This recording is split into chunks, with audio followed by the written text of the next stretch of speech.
Beleza, começou a gravação. Alguém tem algum comentário para fazer sobre até mesmo esse retorno da aula presencial? Eu fiquei feliz, particularmente, eu fiquei feliz com esse retorno, porque meu objetivo, professor, eu tô de olho nesse curso faz tempo, aí teve uns entraves, como eu falei no início, né? Sei. É, fiquei desempregado, aí fiquei um longo tempo sem trabalho, aí comecei a trabalhar. Quando comecei a trabalhar, já ia engatilhar esse curso, aí veio a pandemia. Sei. Aí eu falei, não, eu relutei o máximo não fazer esse curso online, né? Sei. Mas não tinha como fugir muito, porque a gente não sabia a dimensão dessa pandemia, quanto tempo ia, Verdade. né? Quanto tempo ia ficar? Isso, então a gente tem que se adaptar às novas realidades, não é do jeito que a gente quer, é do jeito que É tem que ser as verdade. coisas. Verdade. Mas, Mas é assim, eu acho que vai ser muito enriquecedor para todos. Então, eu acho que todo mundo vai sair ganhando. Tá? Presencial, vocês vão ver que é muito mais agitado, muito mais corrido, a coisa é muito mais frenética, né? A gente cobra muito mais de vocês e vocês já vão entrar no ritmo, né? De fazer as coisas, atender prazos, tal, que a nossa área exige muito disso, né? A questão de atendimento de prazo, as coisas têm que ser rápidas, tem que ser bem feito. Ou seja, nós da segurança do trabalho nós somos exemplos nas empresas, então a gente tem que forçar vocês a serem isso. Tá bom? Mas é isso aí, fico contente que alguns Ô, aí querem. professor, Pois é. professor, meu áudio havia dado um problema aqui, eu não consegui pegar a mensagem por inteira. Aí você poderia, por gentileza, repetir para mim, por favor? Agora, antes da gravação, depois? Depois aí do presencial. Tá. Então, o que acontece? Me parece que as coisas elas estão caminhando para o retorno presencial, tá? Retorno normal, ou seja, nossa vida vai voltar ao normal. Então, o governador já deu um ok para isso, né? E aí a ideia é voltar, qualquer hora tinha que voltar mesmo, né? A gente só não saberia quando, mas parece que essa data está bem próxima da gente, entendeu? Do retorno presencial, tá? E aí eu estou falando que a questão presencial é muito boa, porque você acaba aprendendo mais. Por que aprendendo mais? Porque a gente começa a usar umas outras partes pedagógicas, umas outras formas de ensino, como o trabalho em grupo, né? Porque aqui não dá para a gente reunir um grupinho e abrir uma discussão, né? Então fica um pouco difícil. Ou dar um trabalho para vocês fazerem uma apresentação, já ir pesquisar e já trazer um resultado para apresentar para a sala e tal. Então aqui nesse ambiente é um pouco difícil, não é impossível, mas é mais difícil do que na sala. Na sala a gente pode montar um esquema, você treinar, então você vai pesquisar, tem biblioteca, né? Nós temos rede de Wi-Fi, né, dentro da unidade, então nós temos uma sala de informática, a gente pode levar todos os alunos para ir lá pesquisar o trabalho, para já montar o trabalho, na outra aula vir apresentar, então é uma coisa muito mais dinâmica, né, do que aqui. Aqui eu falo, depois dou um trabalho, vocês vão apresentar, mas quase que individual, porque para montar um grupinho, a gente sente que tem uma certa dificuldade, né? Entre um colega, encontrar outro colega para montar, para apresentar. Então, a logística é um pouco difícil, tá? E quando a gente está em sala e a gente consegue fazer isso acontecer, tá? Isso foi as palavras que eu usei. Beleza, Zé? Legal, professor. Excelente notícia, hein? Fiquei muito feliz. A qualquer momento tinha que voltar, né? A gente só não sabe quando, e eu também não sei quando, tá? Sem dúvida. Pode ser que seja imediato, pode ser, não sei, tá? Mas tá canalizando para um retorno meio que rápido, né? Então a galera aí já tomou as vacinas, né? Eu acredito que a maioria de vocês também já tomaram. Então, tá sendo caminhado para as aulas presenciais. Beleza? Valeu, professor. Falou, filhão. Então é o seguinte, dando continuidade aqui, vou compartilhar a minha tela.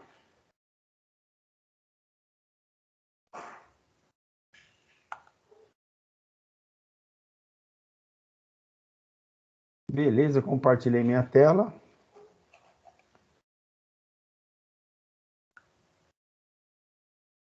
Tá? Então, hoje, a gente dando continuidade, né, na questão do SESMIT, o que eu tenho aqui, né? Eu tenho uma apresentação aqui da Secretaria do Estado da Educação lá do Paraná. É uma apresentação que vem de encontro com a informação que a gente quer passar para vocês, tá?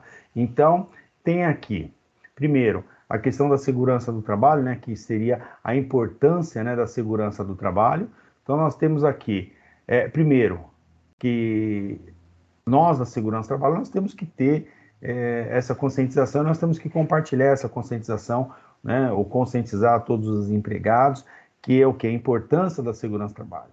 Né? Então, nós temos que criar mecanismos para conscientizar o funcionário como é importante a segurança do trabalho, como é importante o camarada sair de casa, deixar a esposa e filhos, ir para o seu trabalho, né, ganhar seu pão e retornar da mesma forma, tá? Retornar sadio, retornar de uma forma tranquila para o seu ambiente de trabalho, encontrar sua esposa e seus filhos. Isso a gente tem que conscientizar ele, que não é só um trabalho, existe uma vida, uma ou várias vidas pós o trabalho, que é sua família, tá? Então, isso é quando a gente pega na alma mesmo do funcionário, para entender um pouco disso, né? Então, a segurança, a higiene e a segurança no trabalho são imprescindíveis. Por que imprescindíveis? Quando a gente adota mecanismo de segurança que conscientiza o funcionário e ele incorpora isso, ele fala, pô, peraí, eu tenho que trabalhar com segurança, não é porque o Hamilton quer, ou o técnico de segurança quer, ou porque a empresa quer também. É porque a minha vida é importante. Eu sou importante para minha família. Então, se eu vou agir com negligência, imperícia, ou eu não estou nem aí com a hora do Brasil, tá? Imprudente, o que vai acontecer? Eu vou me acidentar. Pode ser que o acidente seja um acidente perda de membro. Pode ser que eu perca minha mão, pode ser que eu perca meu braço, pode ser que eu morra. E como vai ficar minha esposa e meus filhos? Então, a segurança do trabalho é imprescindível. E o funcionário tem que ter essa mentalidade, que é a importância que se tem a trabalhar com segurança, porque não é só ali naquele ambiente. Ah, eu vou usar meu protetor, usar as coisas, porque esses caras da segurança são tudo chato. E se eu não fizer, os caras vão me dar advertência. Ô povinho chato, né? Mas não é só isso. Então, percebam a dificuldade que nós da segurança temos em conscientizar as pessoas. Entendeu? Eu quero que vocês tomem conhecimento da imensidão da coisa. Olha onde vocês estão enfiando a mão. Olha onde vocês estão entrando. Entendeu? A segurança do trabalho é você conscientizar as pessoas sobre essa ótica. Como a segurança do trabalho é imprescindível. Olha que bacana. Tá?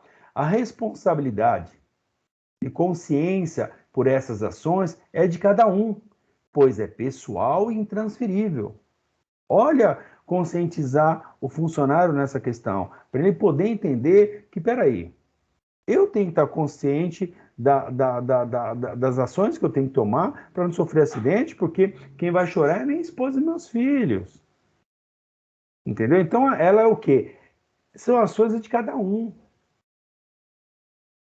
Então, você já tem que imaginar como você vai atingir esse objetivo de conscientização, a ponto de fazer com que o funcionário esteja com isso embutido na mente dele. Olha que coisa fantástica.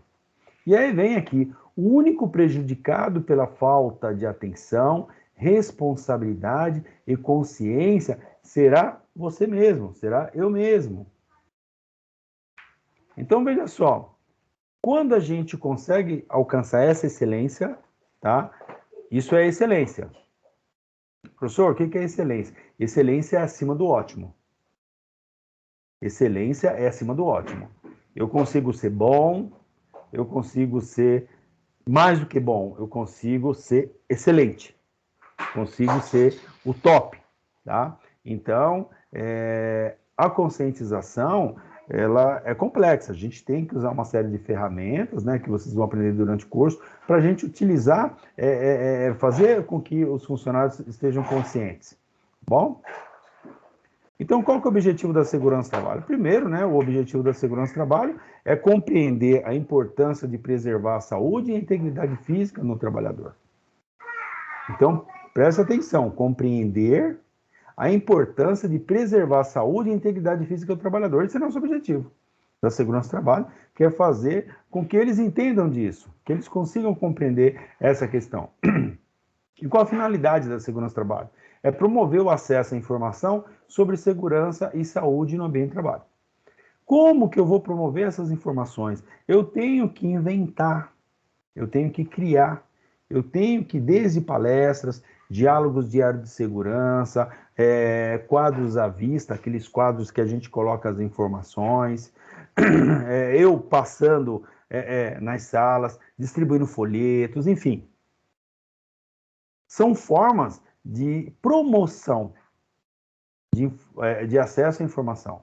Então, até mesmo no horário da refeição, né? Às vezes tem empresa aí que ele coloca, né, na mesa de refeição, onde o camarada vai fazer sua refeição, aí coloca um suporte para colocar uma informação de segurança dentro. Então o camarada senta ali, enquanto ele está comendo, ele está lendo alguma coisa de segurança. Ou seja, criar uma cultura de segurança. Olha que fantástico. Entendeu? Para quê? Para alcançar a excelência. Então, o que é segurança do trabalho? Num contexto geral, o que é? É o conjunto de medidas que são adotadas visando o quê? Prevenir e evitar os acidentes de trabalho. Evitar o quê? As doenças ocupacionais, bem como proteger a integridade e a capacidade do trabalhador. Então, essa integridade e a capacidade de trabalho, né, desse trabalhador, para ele conseguir executar a sua atividade de uma forma segura. Como que o camarada vai executar o seu trabalho de uma forma segura? Nós, da segurança do trabalho, nós temos que adotar essas medidas. Nós temos que estudar, avaliar, pesquisar, discutir com o próprio operador, né, com o próprio trabalhador, as melhores formas de poder executar esse trabalho. De uma forma com que ele não se exponha a risco desnecessário. A legislação trabalhista, primeiro tem, né, as normas regulamentadoras, né, as NRs, né, de Segurança e Medicina do Trabalho, que são publicadas pelo Ministério do Trabalho e Emprego, né, são 36, foi para 37 NRs, né, descrita na portaria 13.214 de 78. Essas NRs, elas são relativas à segurança e à medicina do trabalho, e elas também estão previstas no capítulo 5 da CLT. Então, se você pegar o capítulo 5 da CLT, você vai ver essas informações. Só que são as informações macro. E aqui, nas NRs, elas estão todas esmiuçadas. Tá? Então, lá, como aqui, ó, alguns exemplos de símbolos que indicam procedimentos obrigatórios a serem adotados por haver segurança em algum local de trabalho. Então, alguns símbolos aqui, que depois a gente vai explicar a importância, né, dessa simbologia, como que eu tenho que colocar essa simbologia, aonde eu tenho que colocar essa simbologia, o que é essa simbologia, ela vai agregar para a segurança do trabalho. Então, tudo isso a gente vai discutir durante esse curso, né, a ponto de você chegar à excelência, entender, tá, de bate-pronto, que aqui é necessário instalar, colocar uma placa além da informação. Ou encher de placas a empresa. Isso é bom também, porque você pode ter funcionários que eles são surdos e mudos, né? Ou só surdos. Então, na hora de você dar um treinamento, o camarada não vai entender muito. Então, a gente tem que aprender língua de sinais ou arrumar alguém na empresa que saiba falar em língua de sinais e tentar, conforme a legislação fala, colocar essas identificações. Então, essa identificação é para um cara que não ouve, né? Então, a gente coloca, sinaliza, informa, orienta, não somente para o cara que não ouve, né? A gente coloca no contexto geral para orientação. Então, depois vocês vão aprender a questão de placas também, né? O que significa cada placa dessa, né? Porque eu tenho que colocar, a altura e por aí vai. E aí a gente entra no que é acidente do trabalho. O que é? Eu já passei para vocês a NBR 14280. Essa NBR, ela fala exatamente disso. O que é? Ela dá as definições normativas. Então, quando você pega a NBR 14280, você vai ver lá as normativas, né? Então, conforme a norma, a NBR, acidente do trabalho é assim, assim, assim. E aí tem as definições. Isso é importante porque quando a gente vai escrever alguma coisa, né, ou um artigo, ou vai escrever qualquer coisa, a gente se baseia na norma, tá? Na NBR. Então, o que baliza, né, as normas? A BNT, né, Associação Brasileira de Normas Técnicas. E aí tem as NBR, né, que são as normas brasileiras. Então, aí tem essa 14280 que ela baliza o que? Ela mostra, ela normatiza a linguagem da segurança do trabalho, tá bom? Então, isso é importante. Então, o que é acidente do trabalho?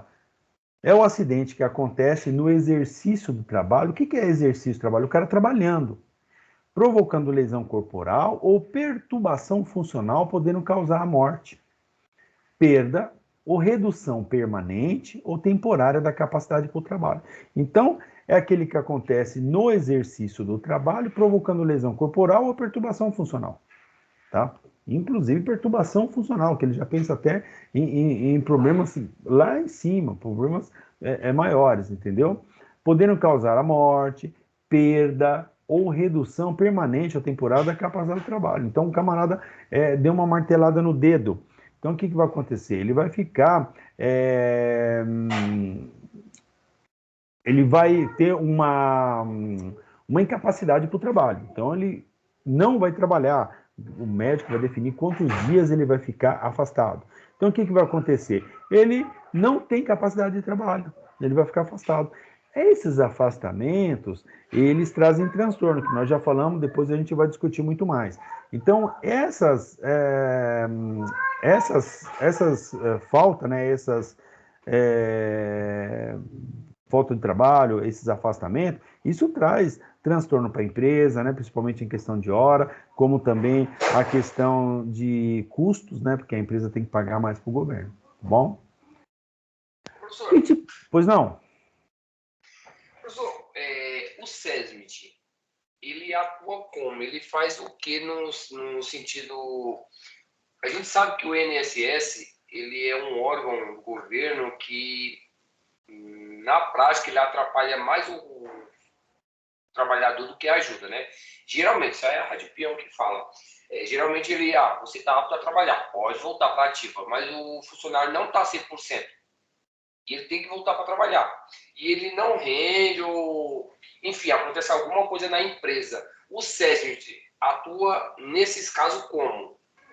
É assim, primeiro, essa questão do INSS, quando ele dá alta para o funcionário, ele dá para o empregado, ele dá alta com base em alguma coisa, que quem está dando alta é o médico, tá? Quem está dando alta é o médico. Então, se o médico entende que aquele funcionário está em condições de exercer aquela atividade, ele é tranquilo, tá? Porque tem uma coisa muito séria, gente, que vocês vão aprender lá para frente, só vou dar só uma informação agora, que a definição aqui, ele fala o seguinte: é o acidente que acontece no exercício do trabalho, provocando lesão com tal, podendo causar morte, tal, redução permanente da capacidade para o trabalho. Da capacidade para o trabalho. Tem empresas, tá? O departamento médico e tal, inclusive o departamento médico, né, junto com a segurança do trabalho, que dependendo do tipo de acidente que o camarada tem, ele não afasta, tá? Ele dá um dia lá, então vamos supor, o cara deu uma martelada no dedo da mão esquerda, tá? Ele segurou o prego, pau, deu uma martelada no dedo. Então, o que ele faz? Ele vai lá, né? Só tá dolorido, o cara em faixa e tal, e manda voltar para o trabalho. Só que não para executar a sua atividade, para executar uma outra atividade que ele não precisa martelar, tá? Então, essa fala agora é muito pesada para vocês, tá? Eu comentar isso agora vai ser pesado. Então, quando vocês começar a digerir mais a segurança do trabalho, a gente vai conversar lá na frente, tá? Então, o médico do trabalho, ele pode falar assim: você está apto para trabalhar. Porque você pode executar outra atividade. Não precisa ser a mesma atividade tua, tá?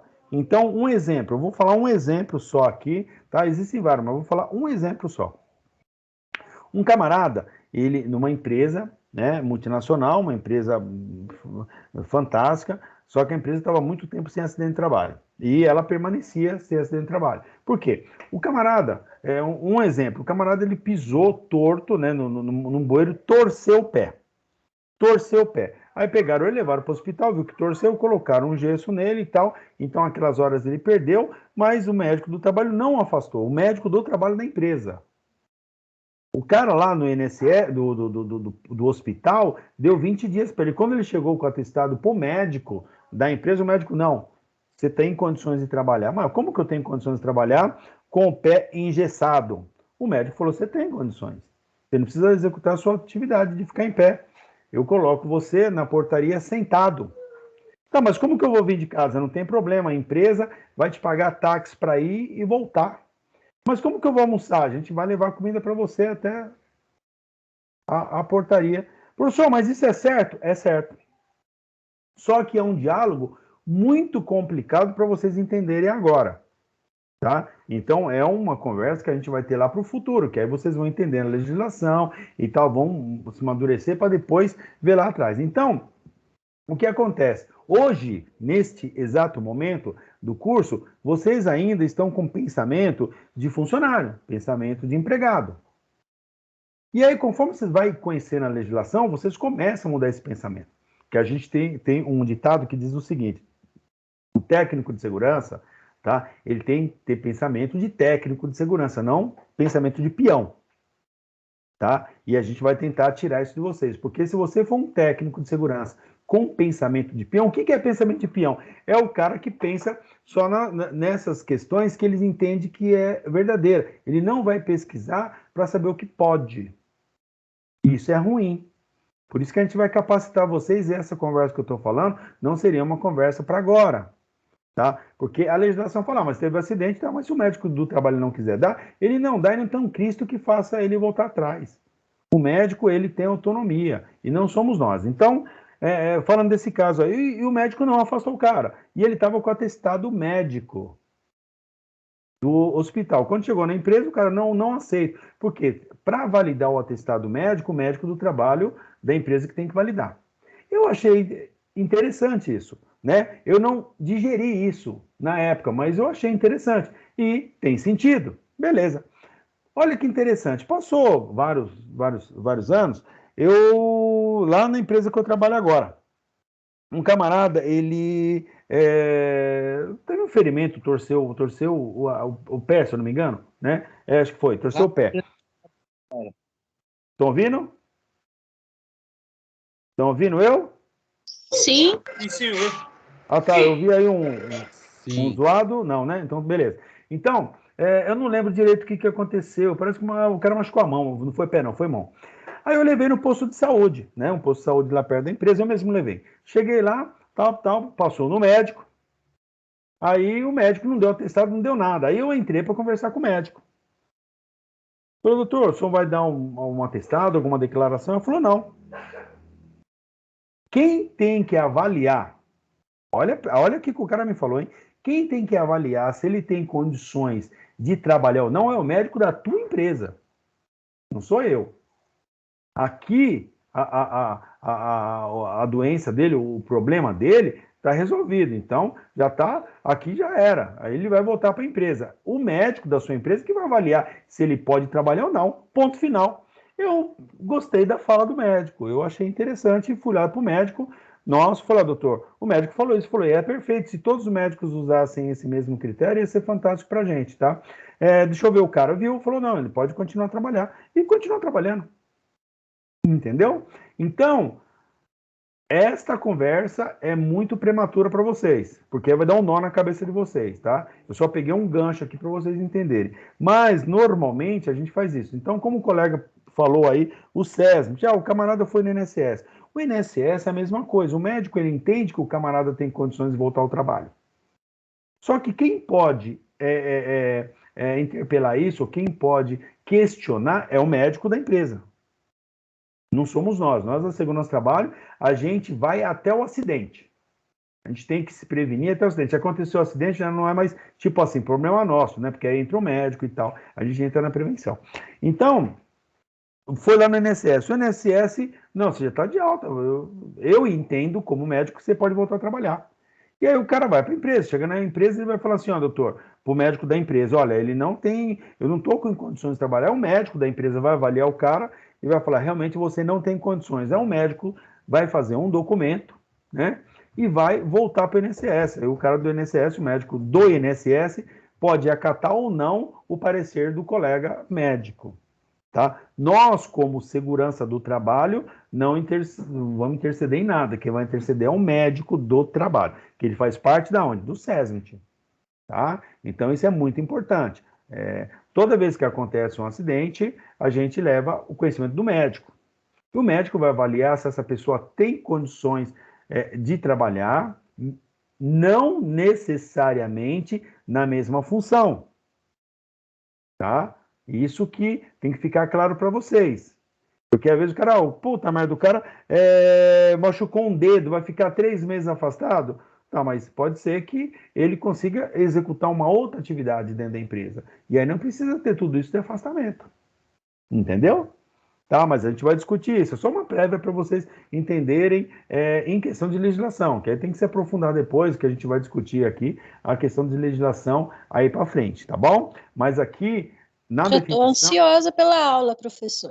É coisa de louco. Por isso que eu não posso entrar muito agora no início do curso, porque vai dar nó na cabeça de vocês.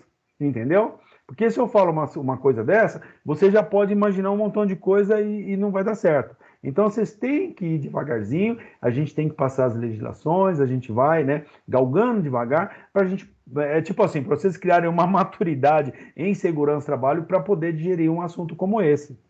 Tá? Porque, vamos supor, você vai conversar com o seu médico, né? Na minha empresa tem médico, professor. Posso conversar com ele? Lógico, e deve. Bater um papo com ele, e aí ele vai também te enriquecendo de informações, em questão médica. Tá? Então, com base no que o colega falou, a questão do INSS. O INSS, ele vai fazer o quê? Ele vai avaliar o funcionário. Se ele entender que o funcionário tem condições de trabalhar, acabou. O cara está com problema no braço, tá? Mas ele pode mexer com a outra mão, pode então voltar ao trabalho.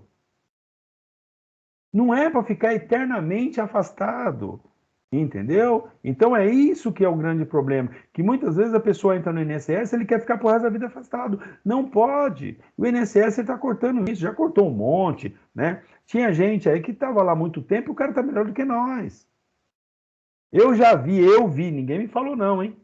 Eu vi, Hamilton, tá? Eu moro aqui próximo agora mudou no posto do INSS ali na ponta da freguesia do Ó, na Santa Marina, tinha um posto do INSS. E o que acontecia? Eu morava do outro lado da ponte, e para mim vir no trabalho era só atravessar a ponte, né? Que eu morava, atravessar a ponte, eu estava na empresa que eu trabalhava. E eu vinha a pé. Aí, o que eu vi? Eu vi o cara com uma tala no pé, né? O pé enfaixado, andando melhor do que eu. Né? Ele pararam o carro, ele desceu andando melhor do que eu. Quando ele entrou na rua do INSS, aí ele pegou a bengalinha e começou a mancar. Isso eu vi, ninguém me contou. Mas já vi um montão de coisas na internet. Então, olha só, os caras do INSS não são besta, o perito do INSS é um médico, o cara não é besta. O cara sabe exatamente se o cara tem condição ou não. E aí ele dá alta e manda para o médico da empresa. O médico da empresa, se entender que o camarada tem condições de trabalhar, vai voltar ao trabalho e ponto final. Se o médico entender que não tem condições, ele vai justificar e vai para o INSS. O INSS, na maioria dos casos, ele aceita essa interpelação do médico. Tá bom? Então, respondendo a pergunta do colega,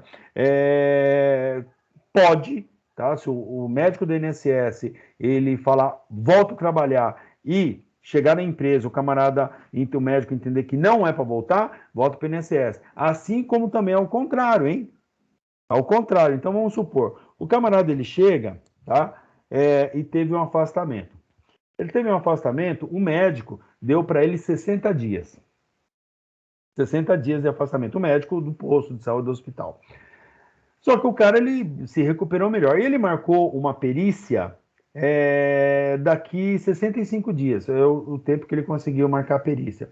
E o que acontece? Chega na empresa, o médico do trabalho da empresa, ele entende que o camarada está em condições de voltar. Ele pode cancelar ali, né, o atestado do médico, que foi 60 dias, ele colocar somente 30, e já o cara já volta a trabalhar.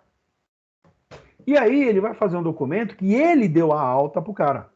E aí, quando o cara tiver. E ele aí começa a trabalhar, volta a trabalhar, recebendo o seu salário e tal. Quando ele for para o INSS, chegar lá no INSS, bater na porta do INSS, aí vai falar: ó, doutor, pô, o cara me deu 60 dias, mas o médico aqui só me deu 30, pá. Aí tudo bem, ele vai considerar os 30 dias, é a quantidade de dias que o INSS vai pagar. Entendeu? Porque o médico já deu alta. Isso eu já vi várias vezes. Entendeu? Porque às vezes o médico do hospital ele dá um pouco a mais, ou no entendimento dele é mais, né? Principalmente parte ortopédica, né? E o médico da empresa, ele pode falar assim, não, é menos, e assina e tal. Acabou. Entenderam? E aí acabou. Aí deu a alta. Quando ele for no INSS, ele já está trabalhando, já está recebendo seu pagamento normal. Quando chegar no INSS, o INSS vai providenciar o pagamento dele daquele período que ele ficou afastado. Lembrando que os primeiros 15 dias a empresa paga, daí para frente que o INSS paga. Beleza, galera? Tá dando? É um macro aqui de informação, tá? No decorrer do curso, a gente vai digerindo melhor isso, tá bom? Para a gente não jogar toda essa informação, senão vai dar nó na cabeça. Eu não posso, tá? Então, a gente tem que ir bem devagarzinho. Vocês vão começar agora a ler, entender a legislação, começar a entender, tá? A questão de afastamento, o que é. A gente vai ter depois aula somente sobre o INSS, tá bom? Aí vocês vão aprender direitinho. Beleza, galera? Beleza, professor. Falou.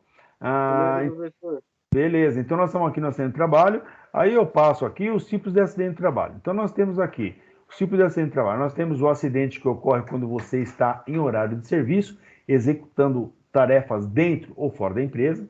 Então, aquilo que eu já falei, né? Aquele acidente de trabalho, que a gente chama de típico, que é aquele que acontece dentro da empresa ou a serviço dela, né? Então, se você estiver fora da empresa, mas trabalhando para a empresa, entendeu? Então, você é um vendedor, né? Você trabalha dentro da empresa, você tem que sair para fazer qualquer trabalho para a empresa, você está a serviço da empresa. Então, é considerado acidente de trabalho, até inclusive viagem. O acidente que ocorre no trajeto entre a casa e o trabalho ou do trabalho para casa, tá? Isso é trajeto. Isso aqui eu vou até falar um pouquinho mais sobre o trajeto. O trajeto até parou um tempo desse de ser trajeto. O que acontece? Antigamente não era. Antigamente só existia acidente de trabalho. Acidentes que ocorriam dentro da empresa ou a serviço dela, só. Só isso. Aí questões políticas, né, questões de sindicatos, tal, começaram a bater na tecla que o funcionário, quando ele sai da casa dele, porque existiam muitos acidentes de percurso, né, o pessoal chamava de percurso. Então, muitos acidentes que, quando o cara saía da casa, aí era atropelado, caía do ônibus, papapá, tal. E acontecia bastante, mas não era considerado acidente de trabalho, ia como auxílio-doença. Aí os sindicatos começaram, peraí, não é bem assim, vamos ver, popopô e tal. Começou a pensar numa forma de proteção para o trabalhador. E aí alguns pensantes pensaram da seguinte forma. O cara quando sai do portão da sua casa, quando você sai do portão para fora, você já está pensando na empresa, você já está pensando no seu trabalho. Então, valeria a pena, né, e se tornou lei, do momento que você sai do portão da sua casa até chegar no portão, né, ou dentro da empresa. Normalmente fala portão da empresa, porque você entra para dentro da empresa já é acidente de trabalho. Era considerado trajeto. Então, de casa. Então, eu moro no 20º andar de um prédio. Só vai valer quando eu sair do portão do prédio, não da porta da minha casa. Porque eu posso sair da porta do meu apartamento, que vamos supor, eu moro no 20º andar, eu vou até lá na lixeira colocar o lixo e volto e me acidento. Tá? Então, eu não saí ainda para trabalhar. Só vai valer do momento que eu sair do portão para fora. Quando eu sair do portão para fora, identifica que agora eu estou indo para o meu trabalho. Tá? Então, sair do portão para fora até chegar no portão da empresa é considerado trajeto. Eu não posso interromper o meu trajeto. Eu tenho que ir direto do portão da minha casa até a empresa. Não interessa como eu vou, tá? Eu posso ir de carro, eu posso ir de avião, eu posso ir de skate, eu posso ir de bike, eu posso ir de nave espacial, eu posso ir de balão, eu posso ir com a vassoura da sogra, enfim, não interessa o jeito que você vai. Não interessa, tá? É considerado trajeto. Eu recebo vale transporte aí. Vale transporte é outra coisa. Eu sei que alguém pode me perguntar, professor, mas o cara que recebe vale transporte e foi trabalhar de carro, bateu o carro, é considerado trajeto? Ou o cara recebe vale transporte? Continua sendo. Tá? O vale transporte é benefício. Benefício é uma coisa, o outro é legislação previdenciária, é outra coisa. São assuntos distintos. Entendeu? Então não tem nada a ver. Eu sei que empresas aí, já chegou meu conhecimento, que se eu dou vale transporte e o cara vai de carro e bater, é problema dele, não é considerado acidente de trajeto. Se o cara entrar na justiça, vai dar um perereco, porque é acidente de trajeto. A legislação é clara quando ela fala que não importa a forma que você faz da sua casa até a sua empresa. Ponto. Não, mas o vale transporte é benefício? Existem somente dois benefícios por legislação. Somente dois, que é a cesta básica e o vale transporte, só. O restante dos benefícios aí que a empresa dá é outra questão, tá? Mas o governo, né, o que está lá na lei é somente esses dois. Ótimo. Professor, eu saio da minha casa e eu tenho costume de tomar um café na padaria. Você quebrou o trajeto. Se você sofreu um acidente dentro da padaria, não é considerado trajeto, porque você interrompeu o seu percurso, entendeu? Você interrompeu, tá? Porque a lei, ela mais ou menos quer dizer o seguinte: se você não tivesse parado na padaria, você não sofreria esse acidente, entendeu? Então, você entrou dentro da padaria, sofreu um acidente. Onde nós entramos aí? Na hora de investigar o acidente. Porque nós, da segurança do trabalho, nós temos que investigar acidentes, tanto de trabalho como trajeto. Por que nós temos que investigar? Nós temos que investigar acidentes para a gente tomar medidas corretivas e preventivas, para que acidentes semelhantes não ocorram mais. Então, nos acidentes dentro da empresa, nós estamos ali, então a gente vai fazer a investigação. Lembra que eu falei de um formulário que a gente tem que criar? É um formulário de investigação de acidente. Nesse formulário de investigação de acidente, eu vou colocar todas as informações que eu entendo que são importantes, né, nele para fazer as estatísticas. E o acidente de trajeto é a mesma coisa. Por isso que normalmente a gente pede que, dependendo do tipo de acidente que se tenha no trajeto, fazer um boletim de ocorrência, que é um documento oficial para a gente dar continuidade, tá? Ou a gente vai investigar o acidente. Eu, Hamilton, já cansei, tá? Não foi uma vez não, de investigar acidentes de trajeto que foram maracutaia. Então, alguns, né, que eu investiguei. O camarada, ele saía do trabalho 5 horas. Saía do trabalho 5 horas. Da casa dele, da empresa até a casa dele era meia hora. Tá? Então, ele saía 5 horas da tarde, ele chegaria na casa dele no máximo 5h30, tá? Máximo 5h30. O que aconteceu? O acidente ocorreu às 8 horas da noite. 8 horas da noite? Caramba! Então, de cara já dá para você perceber. Se o cara sai 5 horas e deveria chegar na casa dele às 5h30, como que ele se acidentou às 8? Porque ele saiu da empresa, ficou no boteco em frente à empresa tomando uma cerveja, 1, 2, 3, tomou um caminhão, né, de cerveja. Aí quando ele saiu, ele estava de bicicleta. Ele desceu de bicicleta, né, numa curva ele perdeu o controle, se enfiou no poste lá, se arrebentou todinho. Aí chamaram o SAMU foi e vai para o hospital. O hospital tem horário que entra, o SAMU tem horário que atende, enfim. Então, foi comprovado às 8 horas. O que é isso? Foi comprovado que não foi acidente de trajeto.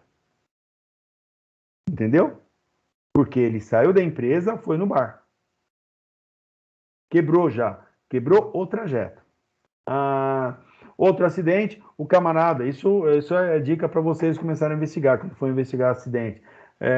O camarada chegou na segunda-feira com a perna, né, machucada e falando que tinha caído do ônibus, né, que o ônibus deu uma freada, ele caiu, tal, pé. Isso na segunda. Aí então vai lá o médico olhar. O médico, os caras não são bobo nem nada. O médico olhou bem e já sabia que aquele ferimento não tinha sido naquele momento. É um ferimento que tinha ocorrido pelo menos 12, 15 horas atrás, né? 20 horas, sei lá. Em resumo, aí depois uma outra pessoa veio e falou que ele estava jogando bola no domingo e se machucou, e aí ele segurou essa dor, né? Passou lá um gelol e tal, e foi trabalhar, mas estava roxo. E aí o médico identificou que aquela paulada não foi naquele momento. Aí depois o cara se entregou. Por que isso, gente? Porque as pessoas não querem falar que foi um acidente que aconteceu em casa, porque entra como auxílio doença. Tá? Então, aqueles outros que não ocorrem dentro da empresa ou a serviço da empresa são considerados auxílio-doença. Então, nós temos acidente de trabalho, acidente que ocorre dentro da empresa, a serviço dela. Nós temos acidente de trajeto que ocorre do portão de casa até a empresa. E nós temos aqueles que são fora dessa situação que entram como auxílio-doença. É outra questão. Então, o cara quando tem um acidente, cortou a mão em casa, se machucou, entra como auxílio-doença. Qual a diferença disso? Quando é um acidente de trabalho ou um acidente de trajeto, não importa quanto tempo o cara fica afastado, tá? Isso não. Se ficar mais do que 15 dias. Se ele ficar mais do que 15 dias afastado, tá? Ele tem estabilidade de emprego, porque o acidente foi grave. Então, ele tem estabilidade de emprego por 1 ano. E os auxílio-doença, aquele acidente que ocorre dentro da sua casa, ou jogando bola e tal, você vai ficar afastado. Quando você voltar, você não tem estabilidade. Além do mais, quando é acidente do trabalho ou acidente de trajeto, a empresa ainda continua pagando algumas coisas para o cara, em questões de benefícios e tal. Quando é auxílio-doença, não paga. Entendeu? Então, o que acontece nisso aí? A galera quer jogar, quer transformar acidente auxílio-doença em acidente de trabalho, ou, às vezes, acidente de trajeto. E aí que é importante a boa investigação, porque o camarada quer dar nó. Peão é a imagem do cão, e ele quer dar nó mesmo. E aí você tem que estar super preparado para entender isso. Saber investigar o acidente, saber conversar com o funcionário, tentar, sabe, fazer um cenário, sempre tem que desconfiar. Você está entendendo? Professor, só... Sim. Professor, as empresas que fornecem para o funcionário ônibus fretado, é a mesma situação do Vale Transporte? Um dia que a pessoa for... Mesma coisa. Então, a empresa te dá o ônibus fretado, tá? A empresa te dá o ônibus, né? O ônibus da empresa. Então, se acontecer algum problema, beleza. Se você perdeu o ônibus, tá? Você perdeu o ônibus naquele dia, você vai de moto, tá? Você tá indo de moto, se machucou, né? Sei lá, foi atropelado, enfim, né? Caiu da moto. É acidente de trajeto. Entendeu? Desde que não configure mudança, tá, de rota, tá? Mudança de rota que eu digo, vamos supor, você sai da sua casa e vai até a empresa. É lógico que você não vai fazer o caminho do ônibus. É lógico que você vai pegar caminhos alternativos. Isso não é o problema. O problema é você parar no caminho ou desviar literalmente de rota. Então, vamos supor, você mora na Zona Leste e vem para o centro. Tá? Então, uma linha reta, né? Então, vamos supor, você mora na Zona Leste, você vai pegar o trem, né? Vai pegar a Radial Leste, vai vir até o centro, ótimo. Aí, o seu acidente foi em Santo André. Pô, o que você foi cheirar em Santo André? Eu fui dar uma curva, não tem como dar uma curva, entendeu? Então, mais ou menos isso, eu tô chutando altíssimo, né? Mas é mais ou menos isso que acontece. Então, se a empresa te dá o fretado, não tem problema nenhum, você foi de condução, de meios próprios, não tem problema, tá bom? Ficou claro, gente, essa questão? Ficou, professor. Tá bom. A gente vai ver isso também mais para frente, tal, né? Em vários momentos a gente vai discutir isso aí. Mas é importante vocês já começarem a materializar essa questão. Definir o que é acidente de trabalho, começar, gente, vocês sempre têm que ter um pé atrás com todo mundo. Sempre, quando eu falo investigar, você tem que ir a fundo e entender o porquê. Tá? Então, quando eu falo em investigação de acidente, é uma série de fatores que levam ao acidente. Então, você tem que avaliar todos esses fatores. Porque... Oi, alguém quer falar? E hoje o trabalho home office se caracteriza ou não? Não, é a mesma coisa, porque você está a serviço da empresa. Tá? Isso está dando mó rebuliço. Não entendi. Hoje, se você está trabalhando normalmente lá no seu quarto, você precisa ir no banheiro, tá molhado o chão, você escorrega e se machuca. É considerado. Por quê? Pela definição aqui, é lógico que vai para a justiça, mas por definição, olha que interessante, o que fala a definição aqui, né? Aquele que ocorre em horário de serviço executado dentro ou fora da empresa, tá? Então, o tipo de acidente, acidente do trabalho, né? Acidente que ocorre quando você está em horário de serviço, executando tarefas dentro ou fora da empresa. Então, esse home office, você está o quê? Você está prestando serviço, você está trabalhando para a empresa, tá? E aí você foi no banheiro na sua casa, você caiu, se machucou. Entendeu? Tá o quê? Tá dentro do horário de trabalho. Você está executando atividade para a empresa. Então, configura um acidente de trabalho. Tá? Então, é até uma grande discussão que o pessoal... mas o cara já está em casa, papapá. Não justifica, porque você poderia também estar na sua empresa, trabalhando na sua mesa, e aí você vai no toalete, né? E aí você escorrega e cai, se machuca, e aí? Entendeu? Então, você não foi, sei lá, o camarada não presta atenção, o cara está descalço na casa dele, qual o problema? Se eu estou na minha casa, eu ando do jeito que eu quero. Entendeu? Não preciso estar aqui, tal, de terno e gravata para trabalhar. Tá? Então, é acidente de trabalho, sim. E tem até um agravante, está dando um problema do caramba aí, a questão de estresse, não, depressão. Entendeu? Porque depressão também entra como doença, né? Essa é uma doença profissional, ou doença do trabalho, né? Então, é outra questão, mas também já tem tendo um monte, tá? Então, o camarada tá ali, começa a ficar com os pensamentos meio ruins, começa a ter vários outros problemas. Quer ver um problema que está acontecendo agora no tal do home office? É o camarada não ter uma cadeira adequada, que nem eu aqui, não tem uma cadeira adequada. Mas tem pessoas que não têm uma cadeira adequada, não tem um espaço adequado para trabalhar. Aí a obrigação da empresa é capacitar, né, ou preparar um ambiente para o cara trabalhar. Dar ferramentas para o cara trabalhar. Muitas empresas aí, eles deram um vale para o camarada comprar o quê? Uma cadeira adequada, uma cadeira ergonômica, uma cadeira decente, um ambiente, né? O computador da empresa, né? Até mesmo ajudar a pagar a luz, porque como é que faz?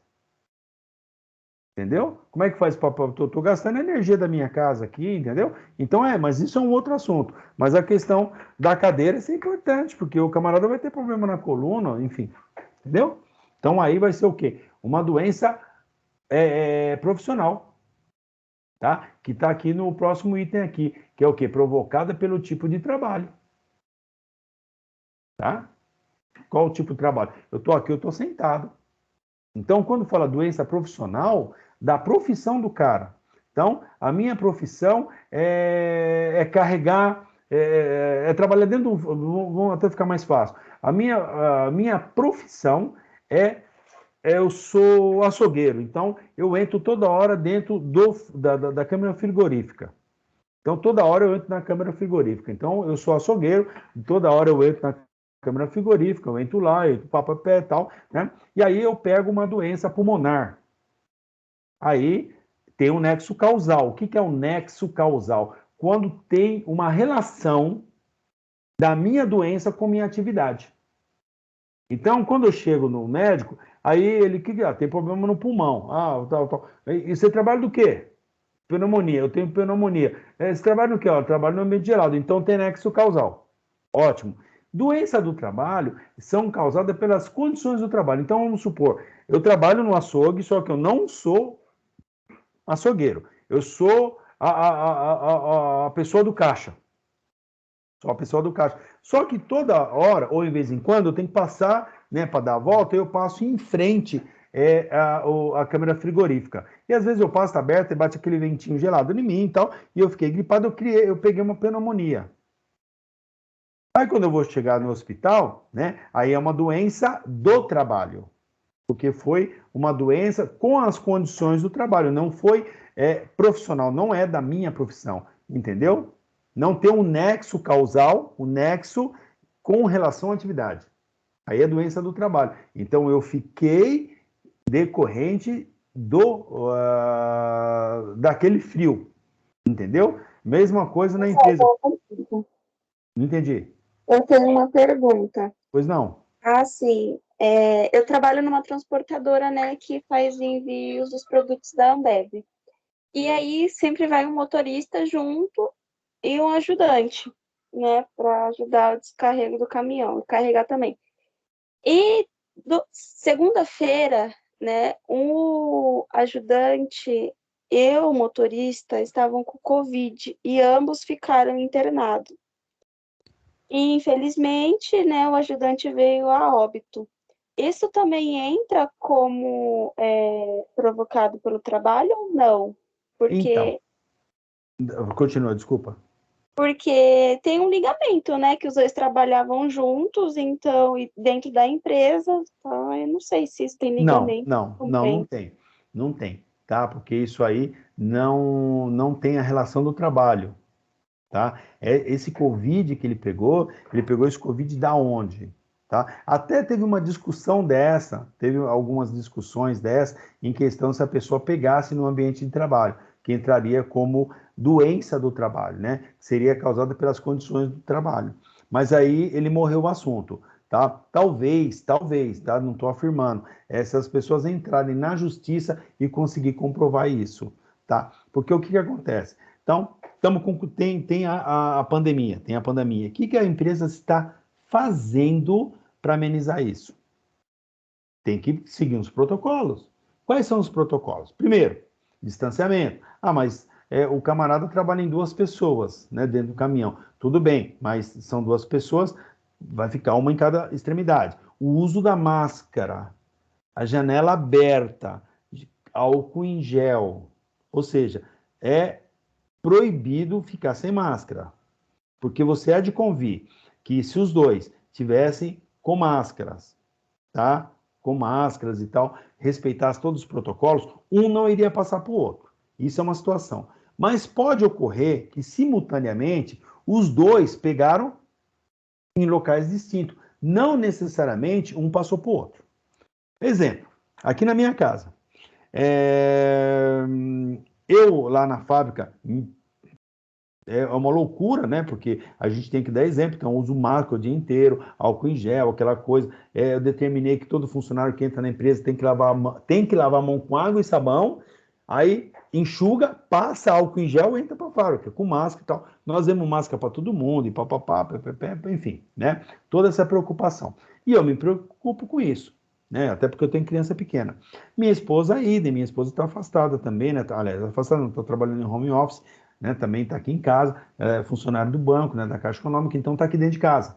Então ela não sai, e eu trabalho e tal, então uma preocupação quando chegar em casa e tal, papapá. E minha sogra nem sai de casa, tadinha, a mulher fica só em casa. O que aconteceu? Meus filhos, uma professora, né, o marido dela passou, pegou, acho que passou para ela, passou para as crianças trouxeram e empesteou todo mundo. A ponto de eu ir para o hospital, fiquei 7 dias, não entubado, graças a Deus. Mas eu fui também, a minha oxigenação estava baixa, fui para o hospital, aí a mulher me deixou internado lá. Fiquei 5 dias internado.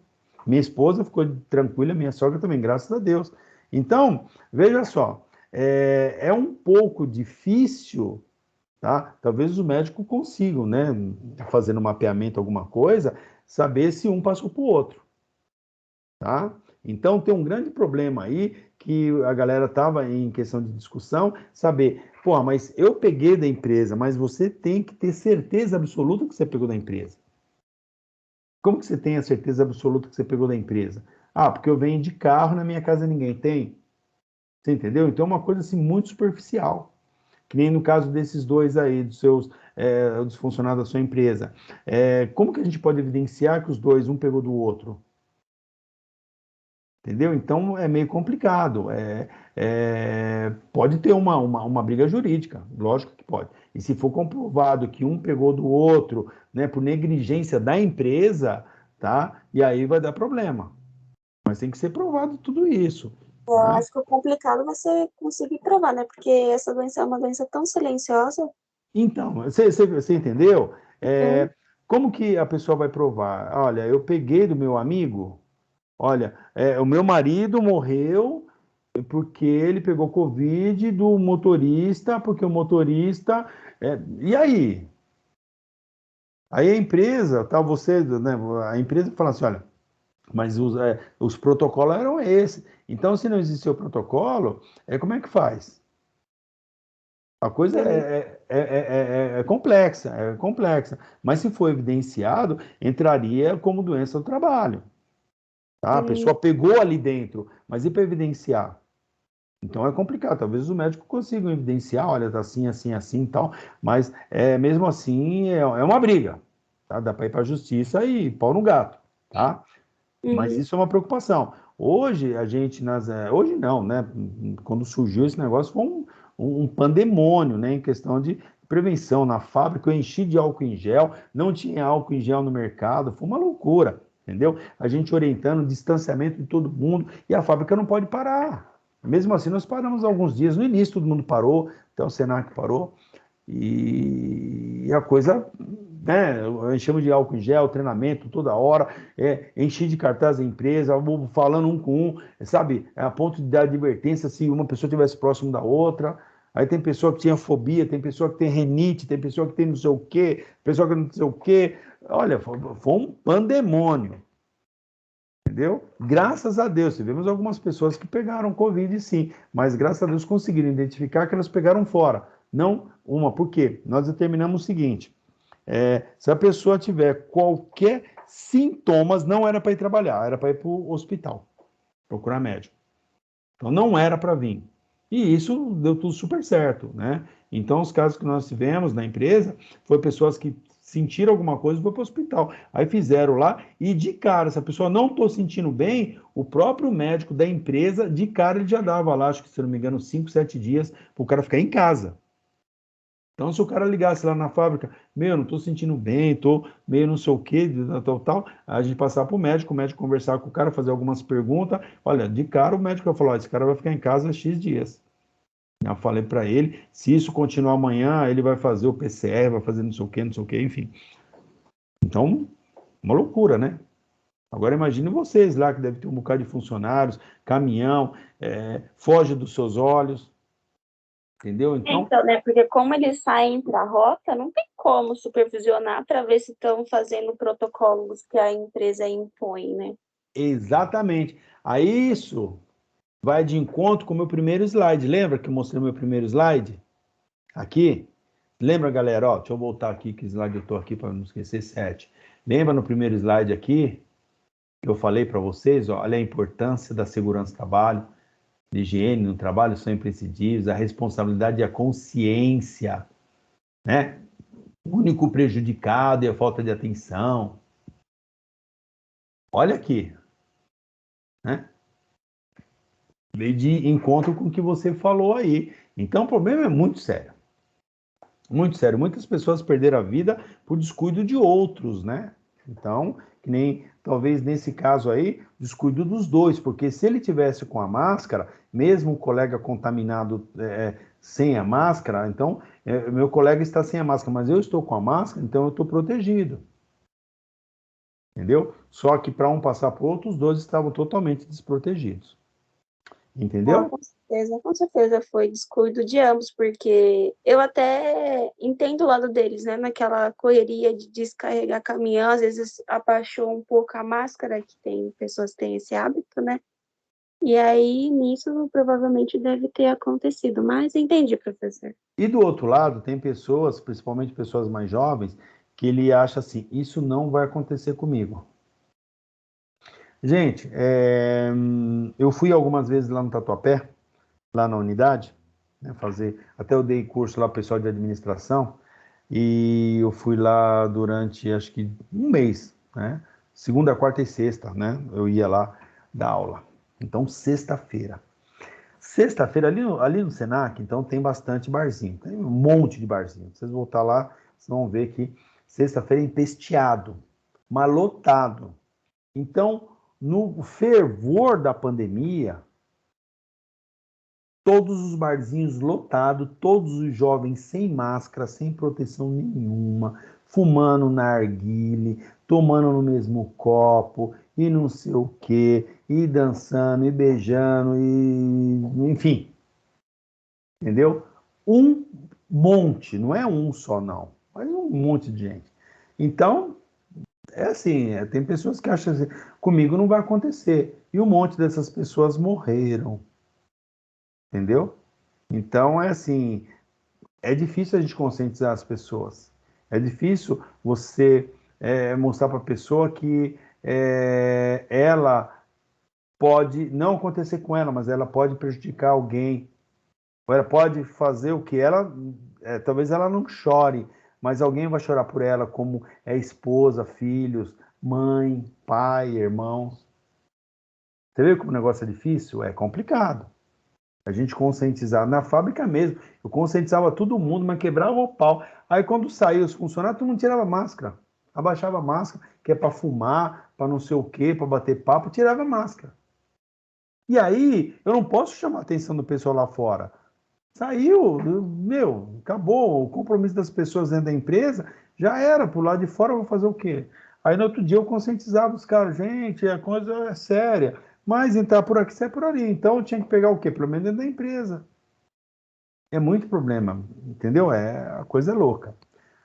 Mas vamos lá, então, está aqui acidente de trabalho, acidente de trajeto, doença da profissão e doença no trabalho. Nós temos aqui os fatores de risco, né, encontrados no ambiente de trabalho. Eu falei ontem e eu vou repetir rapidamente aqui, que são riscos físicos, que são riscos ambientais que se apresentam em forma de energia, né, como ruídos, temperaturas extremas, vibração, radiações ionizantes, não ionizantes, frio, calor, pressões anormais e umidade.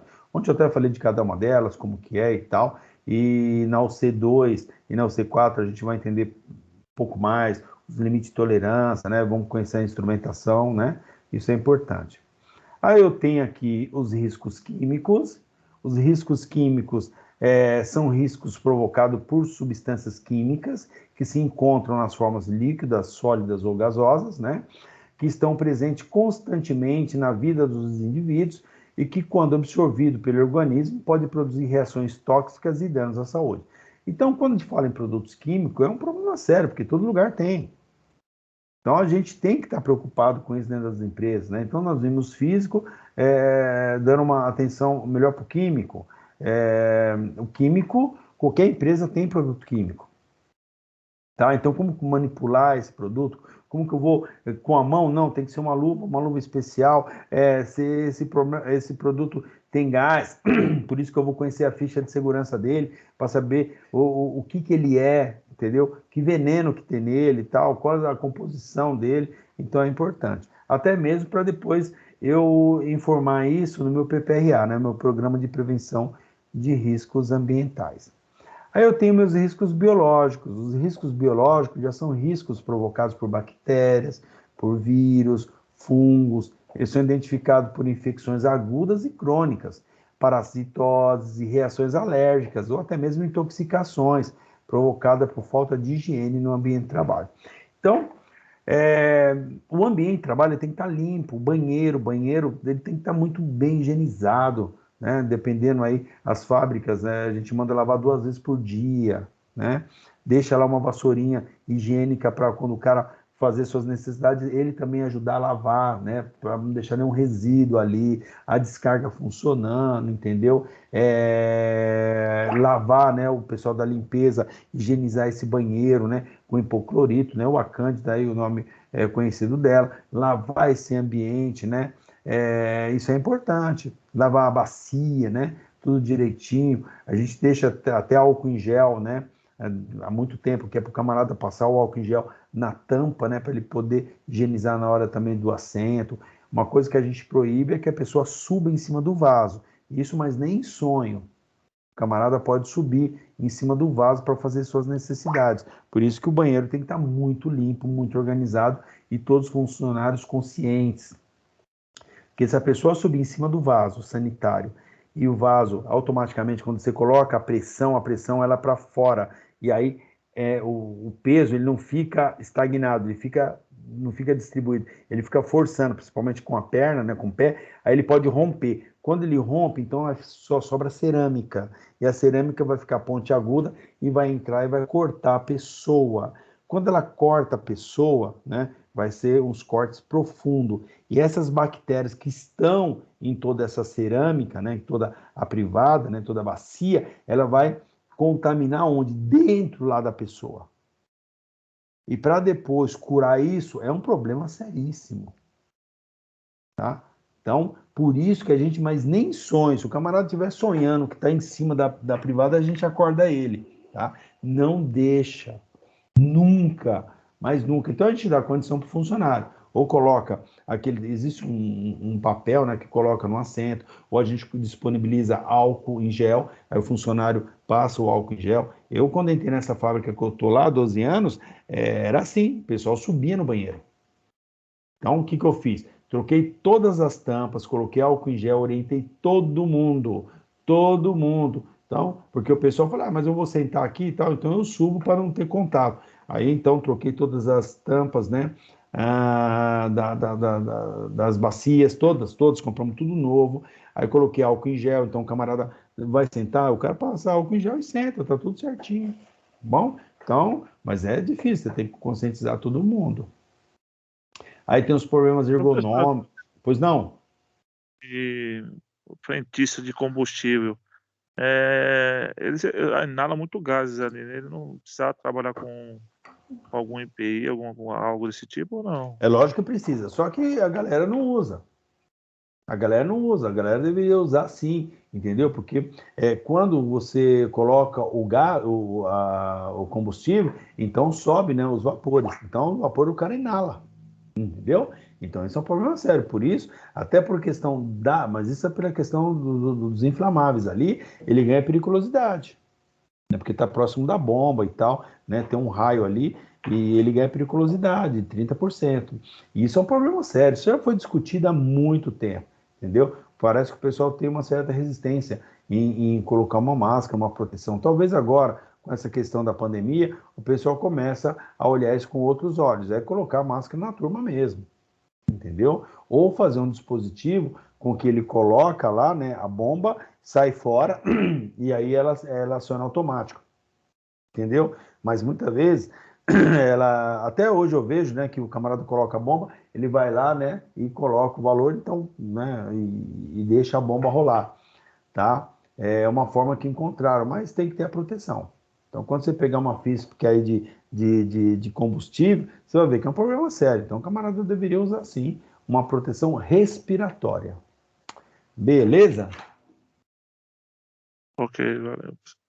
Aí nós temos aqui os problemas ergonômicos, né? Riscos ergonômicos, são os riscos caracterizados pela falta de adaptação das condições de trabalho às necessidades do trabalhador. Isso é um problema sério, por isso que a gente faz análise de risco, análise de ergonômica, né? Ou avaliação ergonômica, ou até mesmo laudo ergonômico, onde a gente vai ver a parte da postura do trabalhador, em questão, né, de se a cadeira é uma cadeira adequada. O que é cadeira adequada? Tem que ter encosto, tem que ter inclinação aqui no assento, tem que ter o suporte para os braços, entendeu? Ela tem que ter regular de altura, porque as pessoas, cada um é mais alto, outro mais baixo, por aí vai.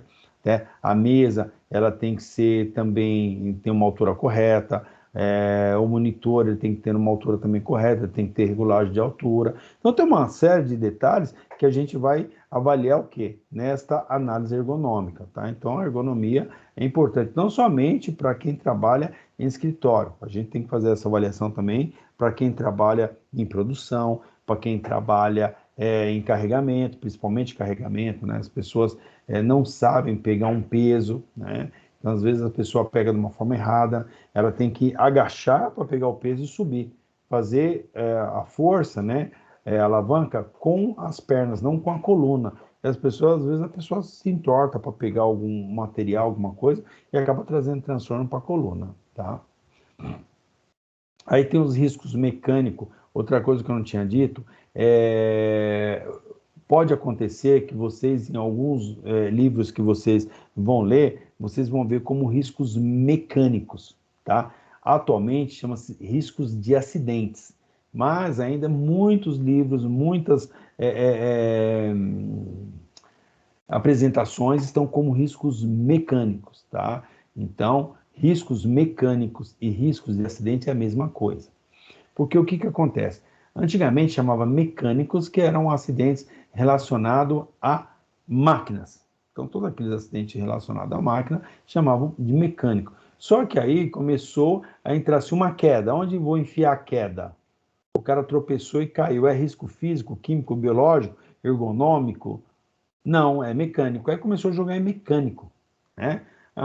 O cara caiu da escada, o cara tropeçou, escorregou, bateu, pregou, papapá. Aí jogavam neste risco. E aí até que falou, mano, tá esquisito, o risco ele é mecânico, de máquina, né?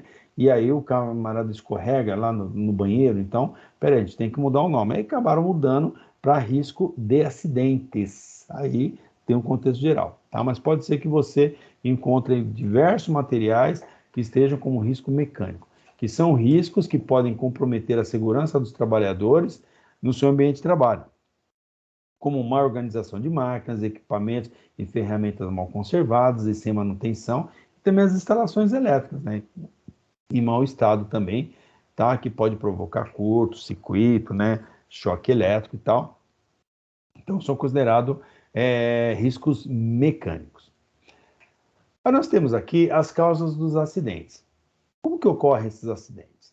Eles ocorrem em duas situações. Uma que é ato inseguro. O que é ato inseguro? Toda forma incorreta de trabalhar, ou seja, ações conscientes ou inconscientes que possam causar acidentes ou ferimento.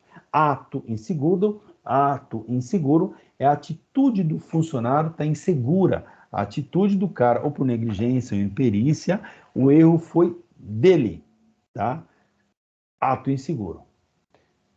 Os tipos de ato inseguro, nós temos ignorar as regras de segurança, usar máquinas sem habilitação ou permissão, manusear máquinas em movimento, transportar ou empilhar inseguramente. Então, tudo isso é a atitude da pessoa tá errada.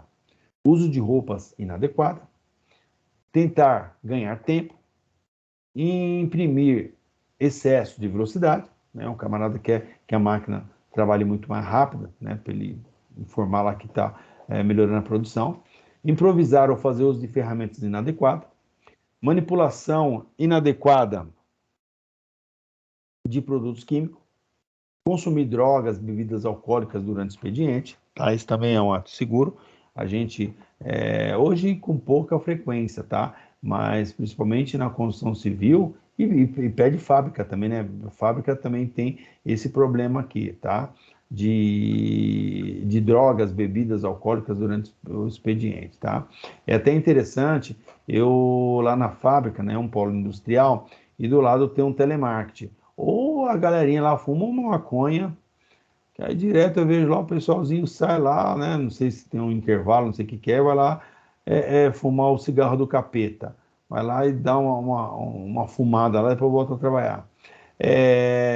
Fábrica, o pessoal tem costume, às vezes na hora do almoço, sair, tomar uma bebida alcoólica e voltar para almoçar, né? Então, isso é complicado, às vezes a gente não consegue administrar tudo isso, né? Mas se acontecer algum problema, é considerado um ato seguro, né? Se for comprovado que o cara está bêbado.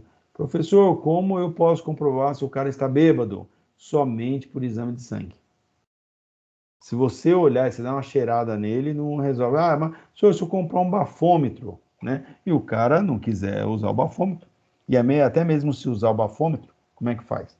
Entendeu? Ah, mas tem um álcool, não sei. Entendeu? Então fica a coisa meio esquisita. Para fins legais, é exame de sangue. Aí comprova que o camarada, né, está bêbado. Aí, mas você vai pegar o cara, levar para o hospital, fica uma coisa meio complicada. Então, normalmente, se a gente pega um funcionário que a gente percebe que ele está bêbado, a gente, na hora, manda ele para casa. Entendeu? Filhão, vai para sua casa. Mas você volta. Ponto final. Fumar em local proibido, né? Hoje dentro das empresas é até proibido fumar, e não utilizar EPI. Então, tudo isso, né, alguns exemplos de ato inseguro, quando a atitude do funcionário está errada. Aí nós temos aqui alguns tipos de ato inseguro, né, uma série de atos inseguros, né? Então, nós temos aqui desde um ato inseguro, aqui em cima, o camarada está fazendo uma manutenção e ele coloca uma caixa de ferramenta justamente em cima da escada. A gente abomina isso. Primeiro que toda manutenção tem que estar isolada da área. Nunca a caixa de manutenção. Ele deve ter um cinto, que nesse cinto ele coloca todas as ferramentas que forem utilizar. Brincadeira, né? A gente não permite que exista brincadeira, né, dentro da empresa. Pessoas que, hoje é muito pouco, né? Mas pessoas que têm o hábito de inclinar na cadeira, né? Inclina na cadeira e coloca o pé em cima da cadeira, isso é ruim, principalmente fiação exposta, né? Que alguém pode tropeçar e cair. Você tem nunca subir numa escada, né? No último degrau. Sempre você tem que colocar uma escada adequada para você, porque você tem que segurar na escada. Quando você subiu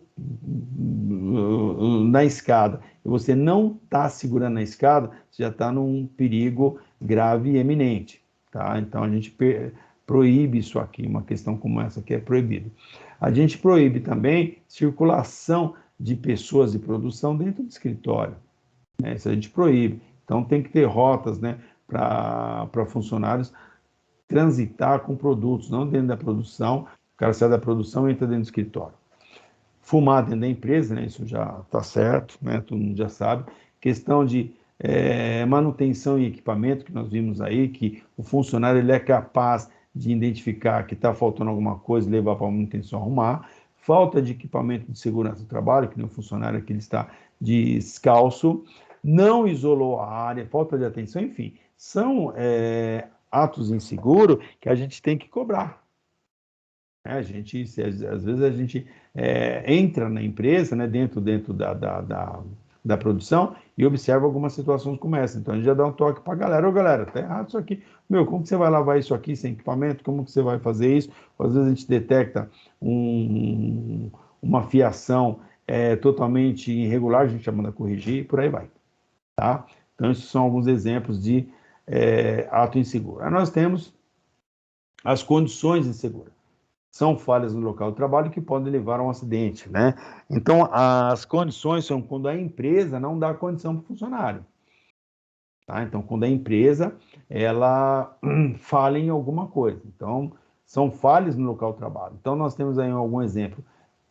Falta de proteção em máquinas e equipamentos, passagem totalmente perigosa, instalações elétricas inadequadas ou defeituosas, nível de ruído elevado, má arrumação, falta de limpeza, defeitos nas edificações. Então, tudo isso são condições inseguras. A empresa é responsável por isso, tem que deixar o ambiente totalmente saudável, né? Então, nós temos aqui algumas causas de acidentes, entendeu? Fiação exposta, nós temos aí escadas, né? Nós temos correr, né? Subir em topos, né? Às vezes a pessoa não quer, preguiça de pegar uma escada, ela vai e improvisa alguma coisa para subir, né? Tratores ou até mesmo empilhadeiras, né? Tem que ter sinalizadores, um camarada tem que estar super atento, principalmente quando fizer as movimentações, né, com a empilhadeira, tem que ser em locais adequados. Pessoas não podem circular no mesmo ambiente que tem veículos ou empilhadeiras, né? Então, uma forma errada de fazer transporte de materiais, né? Produtos, né, mal organizado, serras, né, sem proteção, produtos químicos, né, armazenados de uma forma errada também, cabos energizados, totalmente desencapados, locais com óleos ou úmidos, né, que não estejam sinalizados. E aí tem os EPIs.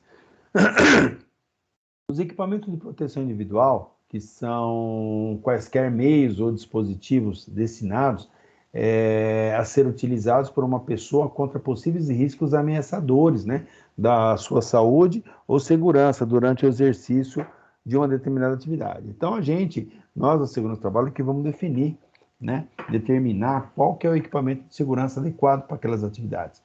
Então, por isso que nós temos que conhecer todos os equipamentos de segurança. Por isso que nós temos que ir nas feiras de segurança, conhecer o que tem de novo, o que tem de moderno, né? O que tem de equipamento para resolver determinados problemas, tá? Então, é importante.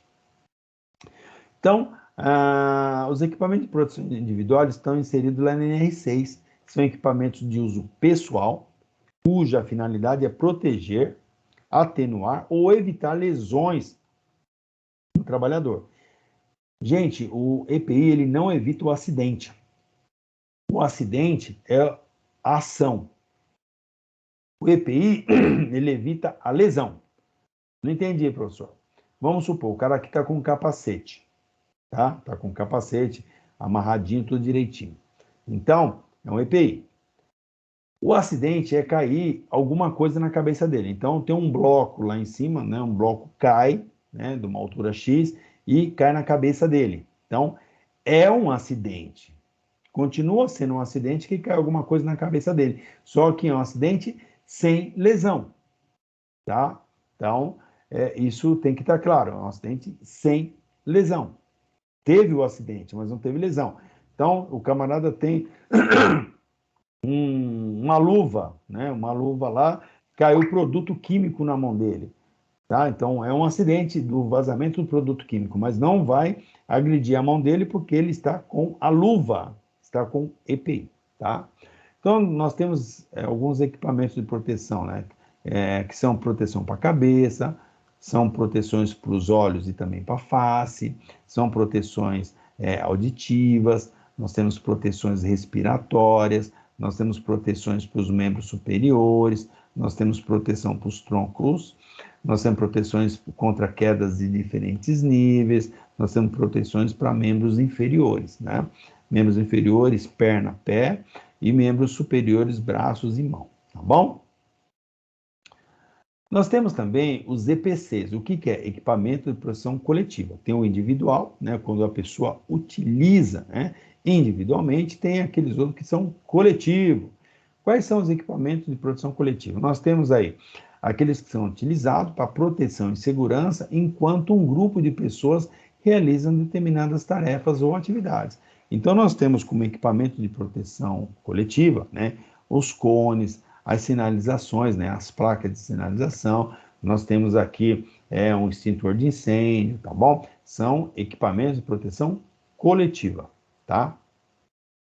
Nós temos algumas dicas de saúde e segurança, então nós temos aqui evitar o uso de Crocs, né? Aquele sapato de borracha, né?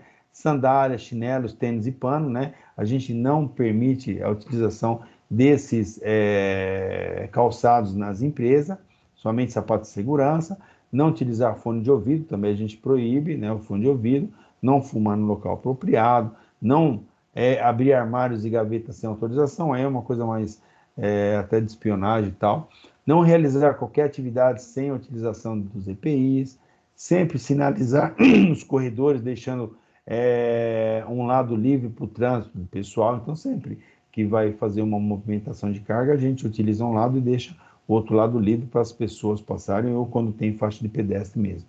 Utilizar placas sinalizadoras e manter materiais organizados, isso é importante. Não comer enquanto executa as atividades, é outro problema sério também. A gente proíbe que as pessoas comam dentro da empresa, também por contaminação, né? Aí nós temos até outra dica, é o que fazer em caso de acidentes, né? É lógico que cada empresa ela tem a sua forma de trabalho, então ela tem o seu plano de emergência, ela tem os seus procedimentos, né, que são ações em caso de alguma coisa. Então, o que fazer em caso de acidente? Tá? A empresa vai desenhar, nós da Segurança do Trabalho, nós vamos desenhar isso. Como que vai ser feito, de que forma que vai ser feito, quem vai socorrer, que carro, tal, né? Tudo bem explicado. Mas o que fazer em caso de acidente? Primeiro, procurar um socorro imediato, né? Que é o que é uma avaliação médica, né? Então, se tiver pessoas capacitadas dentro da empresa, né? No departamento médico, tal, ou pessoas treinadas em primeiros socorros, né? Então, já tem que chamar essas pessoas, avisar a chefia, né? Que está tendo esse problema. Sempre a gente tem que informar a supervisão. A supervisão tem que saber, tá? E depois que acontece, né? Então, leva, se for dentro da empresa, encaminha para o hospital. Se for fora, né? Então o funcionário está lá na casa dele, sofreu um acidente. Ele tem que procurar um médico, né? Então aconteceu ou dentro da casa dele ou indo para o trabalho, vai procurar um médico. Depois ele liga para a empresa e aí depois apresenta o atestado, que é para fazer a documentação, processo interno. Quando é dentro da empresa, aí acho que tem aqui embaixo, quando é dentro da empresa. Isso aqui, como que é aqui? Quando é acidente pessoal, eu passei despercebido aqui. Então, quando o acidente é pessoal, então dentro de casa, procurar o socorro imediato, né? Ter a avaliação médica, isso é importante. Às vezes, gente, a pessoa não quer ir para o médico, tá? Então a gente depara com vários problemas que a pessoa tá com alguma coisa, né? Com algum sintoma, alguma coisa, e não quer ir no médico. A gente orienta que a pessoa deve ir, tá? Vai no médico, procura lá atendimento médico, vê o que está acontecendo, depois avisa a empresa, né? Eu, normalmente, assim que o funcionário entra na empresa, na integração, já dou o cartão com o telefone da empresa, tá? Então, o camarada já tem o telefone da empresa, né? Já mando registrar automaticamente no celular dele, para, se qualquer porventura, né, acontecer alguma coisa, ele já liga para a empresa. E apresentar atestado. Aí depois tem que apresentar atestado e mandar para a empresa. Hoje, o pessoal tira a foto e manda para a empresa e até chegar ao original. Pois não? Desculpa. Naquele slide anterior, tem a informação de atestado, isso, até 24 horas, certo? Sim. Mas a comunicação tem um tempo máximo, tem um tempo mínimo? Então, o que acontece? A empresa até então não sabe, né? O que aconteceu com você, que você está na sua casa e aconteceu alguma coisa. Então, por isso que manda avisar a empresa. Quando informa a empresa, automaticamente a empresa informa a chefia já vai dar os detalhes. Então, vamos supor, ligou lá para a chefia, olha, o chefe, eu não vou poder ir hoje porque aconteceu tal coisa, estou dentro do hospital. Então, o que a empresa, o chefe vai fazer? Espera aí que eu vou perguntar para o departamento pessoal. Departamento pessoal, o fulano teve um acidente, ou teve alguma coisa, tal. O que precisa fazer? Quando ele tiver alta, ele vai ter o atestado, porque ninguém dá atestado antes, né? Então, o camarada, às vezes, vai ficar internado 5 dias, 6 dias, né? Ele informa a empresa, ou alguém informa, olha, meu marido, né? Enfim, meu conhecido, a pessoa lá, tal, ele tá internado. Entendeu? Já informa, então a empresa já fica sabendo, até mesmo para colocar alguém no lugar dele, né? Para já dar, até mesmo ver se a pessoa precisa de um suporte e tal. Depois que tenha alta, né? Depois que tiver alta, aí apresenta o atestado, porque a empresa precisa desse atestado para quê? Para abonar, né? Ou senão vai fazer a folha de pagamento e vai descontar todos esses dias dele. Então é importante informar, às vezes o cara fica mais do que 30 dias, né? No hospital, e quando ele volta, tem que fazer até retorno ao trabalho, entendeu?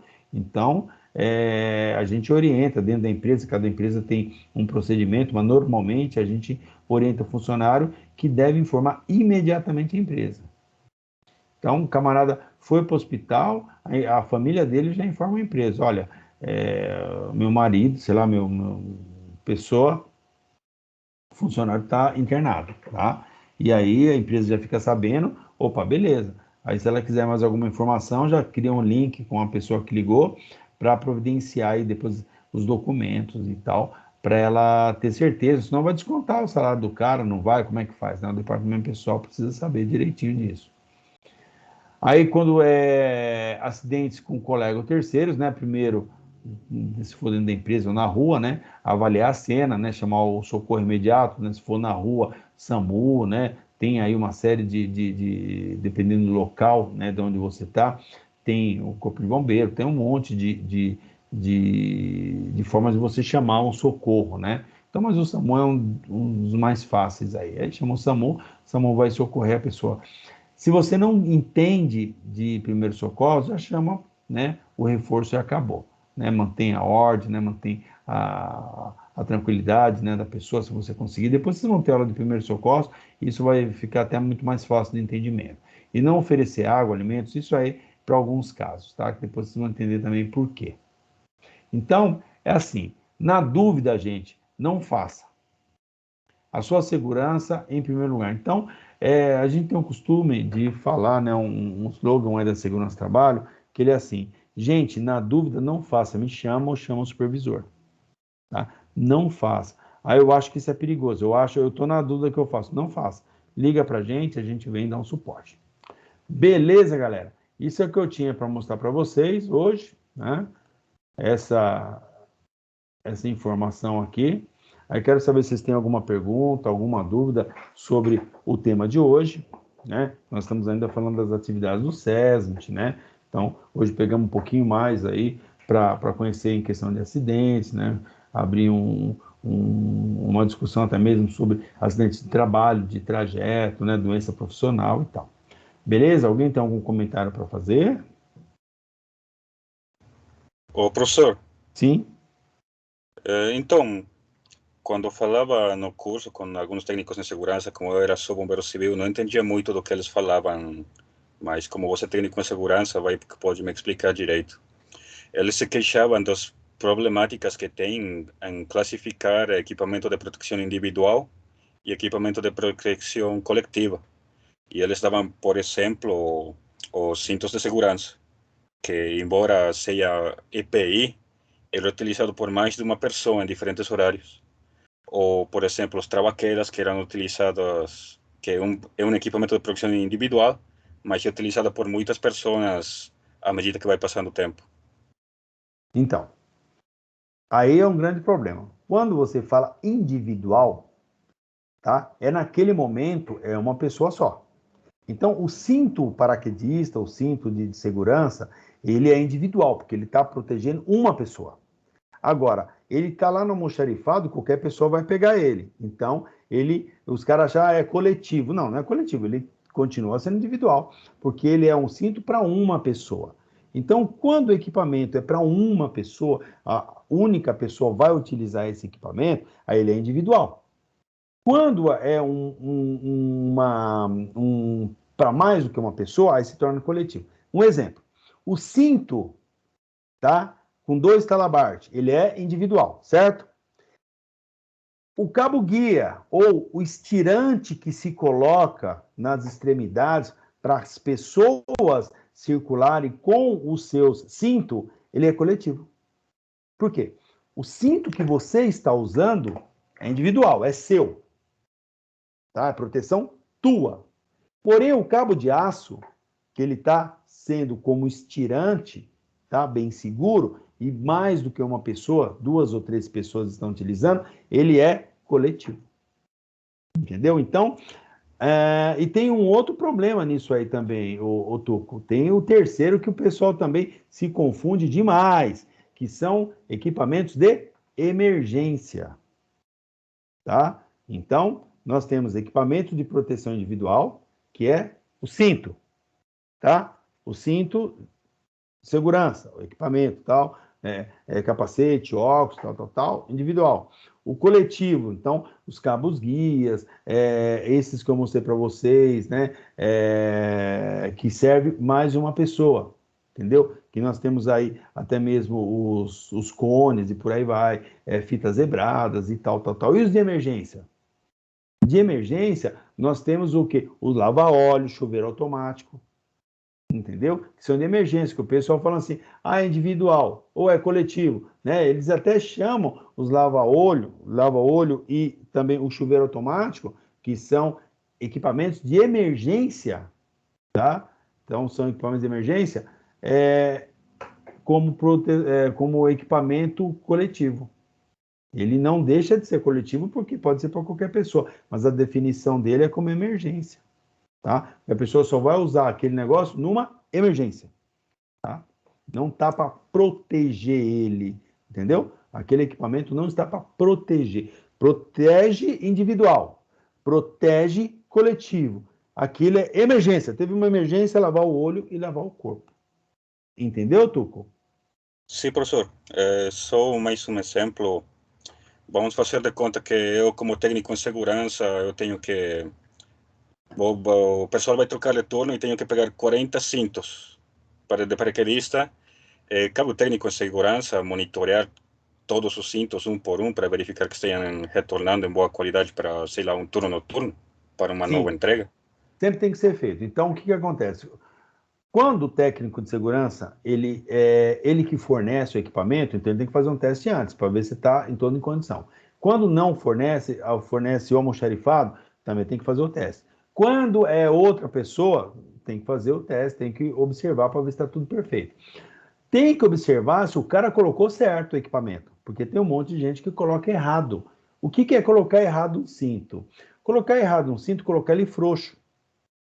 Quando você coloca um cinto paraquedista, tá, frouxo, o que acontece? Principalmente a perna, né? O camarada, isso aqui me aperta a perna, não sei o quê. O cara coloca frouxo, quando ele tem uma queda, então o que vai acontecer? Aquilo vai puxar, né? Aquilo vai, pum! E aí, malandro, vai ser um problema sério. Um problema sério. Então a gente tem que ver, tem que estar muito bem vestido, né? O cinto paraquedista. Tem que estar perfeito, bem ajustado no corpo do cara.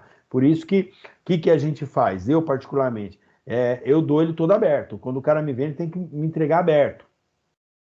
Tá? Todo solto. Aí o camarada vai ter que montar ele. Tá?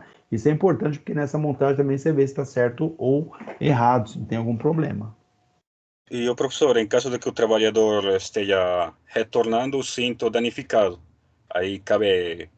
O trabalhador paga o cinto? Então, ou o tem que receber acontece? o cinto? Como que vai? Não, o que acontece? A legislação, ela fala que a empresa, lá na NR6, fala assim, a empresa é obrigada a fornecer um equipamento gratuito para o funcionário, tá? Então, é obrigado a fornecer gratuito. E se por acaso ele estragar, a empresa tem que substituir, tá? Agora, mas você vai ter que pagar o cinto. Mas como que foi esse mau uso do cinto? Às vezes fica meio esquisito o mau uso no cinto, né? E aí a empresa é mais fácil pegar e dar um novo pro cara, entendeu? Pega o velho e dá um novo, assim como luva, né? O cara usou errado ou não, mas rasgou a luva. Pega, né? E dá uma nova pro cara. A única coisa que a gente pega a velha para fazer um descarte e dá a nova pro cara. Entendeu? Não tem que discutir. Mas, pô, eu vi o cara rasgando. Pô, mas ninguém vai rasgar um cinto de segurança. Às vezes até uma luva, o cara na hora de puxa errado e rasga, a gente dá uma nova para ele, entendeu? É garantia de prevenção, é uma garantia de segurança. Então, eu prefiro dar um cinto novo pro cara, mas o cara estragou, mas como estragou? Então, é lógico que vai ser avaliado. Se percebeu que o cara estragou porque quis, né? Mas como que é o porque quis? Né? Se você tem que evidenciar muito bem, porque se você for descontar alguma coisa do funcionário, principalmente falando em EPI, e não tiver um embasamento legal, ele vai fazer uma reclamação trabalhista e vai complicar, hein? Vai ficar muito mal, entendeu? Entendi, professor. Obrigado. Tá, é mais fácil você dar um novo, tá? Dá um novo pro cara, tá? Porque o que acontece? Você vai lá um cinto de segurança, pô, mas o cara usou de sacanagem, tá? Mas o cara raspou o cinto, eu vi o cara rasgando o cinto. Tá bom, tudo bem, você viu? Tá, só isso é o suficiente?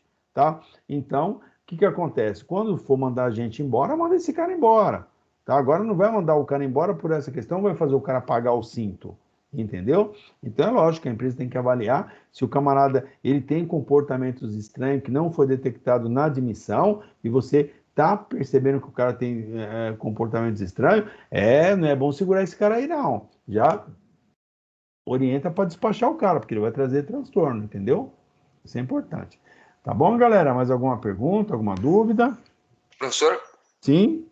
Professor, o senhor falou logo no início do curso, referente... Eu vou citar o caso da luva, acho que é do eletricista, alguém que mexe com elétrica pesada, né? Sim. No caso, o EPI, tem alguma...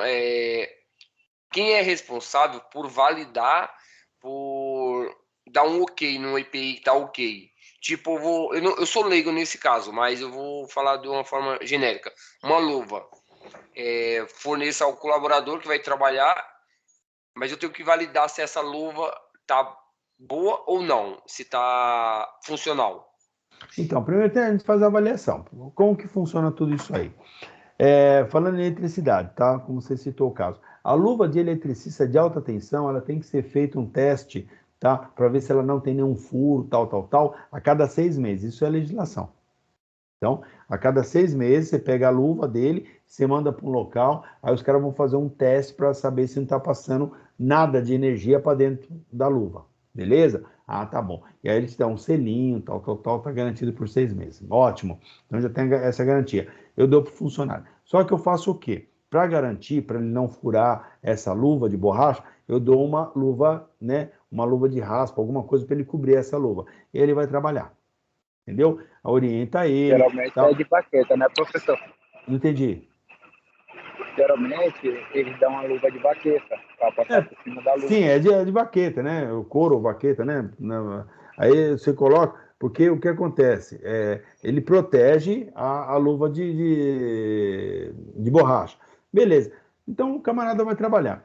Aí a gente tem que orientar, por isso que o cara tem que ter curso de NR10, tem que ter um montão de curso, tal, para ele também fazer o teste na luva quando ele for trabalhar, né? Às vezes é um teste simples que ele faz, né? Às vezes é só soprar para ver se não tem nenhum furo, né? Um vazamento e tal. Mas como nós já entregamos a luva para ele com segurança, ele tem que quê? Manter essa luva no local certo para jogar essa luva na hora. Antônio, tira seu fone, Antônio. Obrigado. Então, aí quando ele vai fazer, também ele faz uma prévia, né? Para poder mexer em alta tensão, tá? Então, normalmente a gente valida os equipamentos de segurança do trabalho. Então, primeiro, a gente saber se o equipamento está adequado, a gente determinar quais equipamentos tem que ser feito para cada classe, por isso que a gente faz um cruzamento, né, de equipamento com função. Então, tem lá todas as funções de uma tabela e todos os equipamentos em cima. Então, vou colocar, o pedreiro precisa de bota? Precisa de bota. Bota do quê? Com bico de aço. Ele precisa de capacete? Precisa de óculos? Então, vou colocando. O eletricista precisa de bota com bico de aço? Não, bico de aço não, a gente coloca de bico de PVC. Precisa de um capacete normal? Não, é um capacete com proteção voltaica, então para tanto. Precisa disso, então você vai colocando todos os EPIs em cima e todas as funções. Aí a gente vai, entendeu? A gente faz uma lista de todos os equipamentos adequados para cada função. E a gente vai olhando, às vezes faltou algum equipamento, a gente tem que providenciar, né? Não pode deixar o cara trabalhar sem nenhum equipamento, tá bom? Então a gente acaba validando tudo isso aí para o funcionário. Beleza? Obrigado. Nada. Alguém tem mais alguma pergunta, alguma dúvida? Ô, professor. Professor. Sim. Não, pode ir, Wagner. Pode falar, Wagner. Só voltando lá, o senhor tinha passado, ficou só uma dúvida referente lá ao trajeto. Você falou a respeito do horário, né? Se o funcionário sair do trabalho, ele tira o vale transporte e no percurso dele está indo embora, houve um problema lá com o transporte, com o trem de atraso, enfim, um pânico no transporte, e ele conseguiu chegar na casa dele depois de 2 horas, mais ou menos, e ele sofre um acidente chegando na casa dele. Ele vai ter que comprovar para a empresa que Exatamente. houve esse... Porque na investigação você vai ver isso aí. Então, não existe questão de horas, tá? Não é negócio até 2 horas, até isso não existe. O que acontece é assim, o que a gente vai avaliar? Que você vai investigar. Você vai investigar o acidente da hora que ele saiu até a hora dele chegar em casa. Então, normalmente, tá, dá para você ter uma ideia, né? Então, a gente acaba tendo uma ideia de quanto tempo o cara gasta do trabalho até a casa dele. Então, dá para ter uma ideia. A partir dessa ideia, mas ontem tinha greve no trem, tá? Pô, se teve greve no trem, é lógico que o camarada vai demorar muito mais tempo para chegar, certo? Então, eu já cansei de ouvir história que o cara, porra, meu, não tinha trem, eu tive que pegar um ônibus, peguei até um ônibus até tal lugar, peguei até outro, cheguei na minha casa tarde pra caramba, meu. Então, o cara saiu 5 horas da tarde, chegou na casa dele meia-noite, 1 hora da manhã, tá? E quando ele está chegando na casa dele, sei lá, aí foi assaltado ainda para acabar de ferrar a vida do cara e tomou uma coronhada na cabeça, tá? Então, o que que acontece? Aí você vai investigar o acidente. Você vai ver que essas coisas que ele falou têm sentido, entendeu? Então tem sentido. Ele saiu, não tinha trem, porque outros funcionários também vão alegar a mesma coisa. Você vai ver a informação nos meios de comunicação, não tinha trem, as pessoas automaticamente ele ia chegar tarde. Tá? A vivência tua vai fazer com que você tenha mais malandragem nessa questão de saber quanto tempo o cara vai gastar da casa dele, né, do trabalho até a casa dele. Então não tem trem, o cara tal. Aí foi lá, foi assaltado. A única coisa, nesta parte do assalto, a gente pede o quê? Para comprovar a lesão, fazer um boletim de ocorrência. É lógico, porque teve furto, então ele tem que fazer um boletim de ocorrência. Quando ele vai fazer o boletim de ocorrência, então, no histórico do boletim de ocorrência, vai constar lá que ele estava vindo da empresa, tal. Isso vai servir como documento para a gente, entendeu?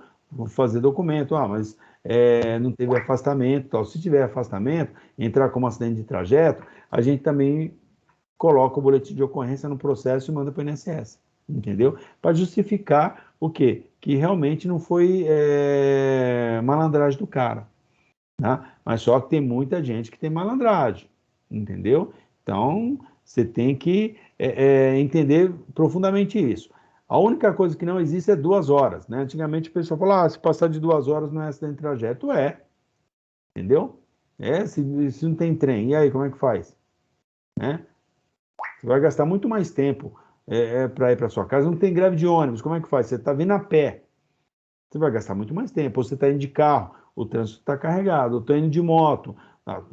Mesma coisa. Você está entendendo? Tranquilo. Entendeu, Wagner? Tá, o Tuco, você quer falar alguma coisa, Wagner? Pode continuar. Não, obrigado, professor. Tá, o Tuco queria falar alguma coisa? Sim, professor. Só uma última pergunta. No caso dos IPIs que têm CA, vamos fazer de conta que eu quero importar um equipamento melhor. Pode chegar a ter uma CA? Então, o CA é Certificado de Aprovação do Ministério do Trabalho. Depois a gente vai falar de EPI, a gente vai entrar mais nessas condições. Mas o CA é um Certificado de Aprovação do Ministério do Trabalho. Ou seja, todo equipamento de proteção aqui no Brasil, tá? Todo equipamento só pode ser equipamento de proteção para o trabalhador, considerado EPI, Equipamento de Proteção Individual, se ele tiver um certificado de aprovação do Ministério do Trabalho. Então, como que isso funciona? Você tem uma fábrica de capacete. Você vai pegar um molde do seu capacete, atendendo todas as NBRs e tal, você vai mandar para o governo. O governo tem um monte de laboratórios, aí o Inmetro é um deles, né?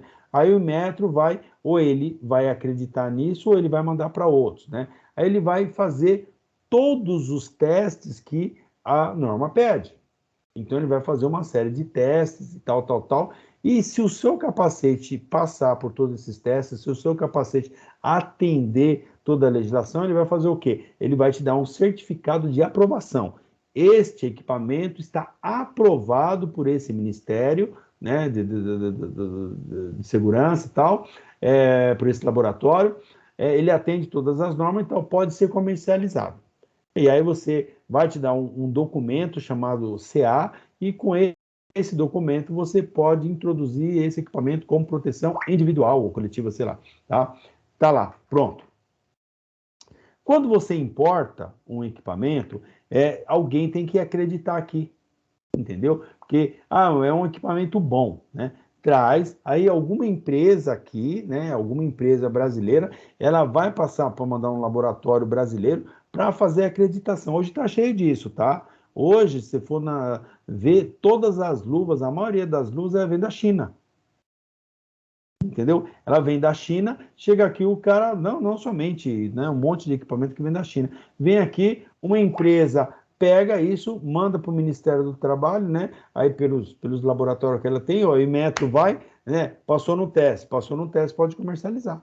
Entendeu? Te dá o CA e acabou. Você tem um CA lá de um produto que veio de fora. Então, é a mesma coisa, eu quero os capacetes. Um exemplo, falando em capacete de bombeiro. Os melhores são o MSA. Ah, ou tem outros melhores? Tem um montão de capacetes excelentes, né? De bombeiro. Ah, mas os Estados Unidos é melhor, tá? Precisa ter o CA? Precisa. Vem para cá, eles acreditam, né, que vai colocar esse crédito, que vai colocar o certificado de aprovação e passa para frente. Entendeu? Entendi, professor. Obrigado. Nada. Mais alguma coisa, gente? Mais alguma pergunta? Alguma dúvida? Só uma dúvida rapidinho, por favor. Pode falar, Fabiano. Se o William quiser fazer a pergunta, pode fazer, William, por gentileza. Vai lá, depois eu faço. Mas você já está falando? Já fala, Fabiano. Obrigado. Professor, acho que a pergunta vai ser um pouco ignorante, mas eu preciso fazer, né? Não pode ter dúvida aqui. Lógico. É obrigação, é dever do técnico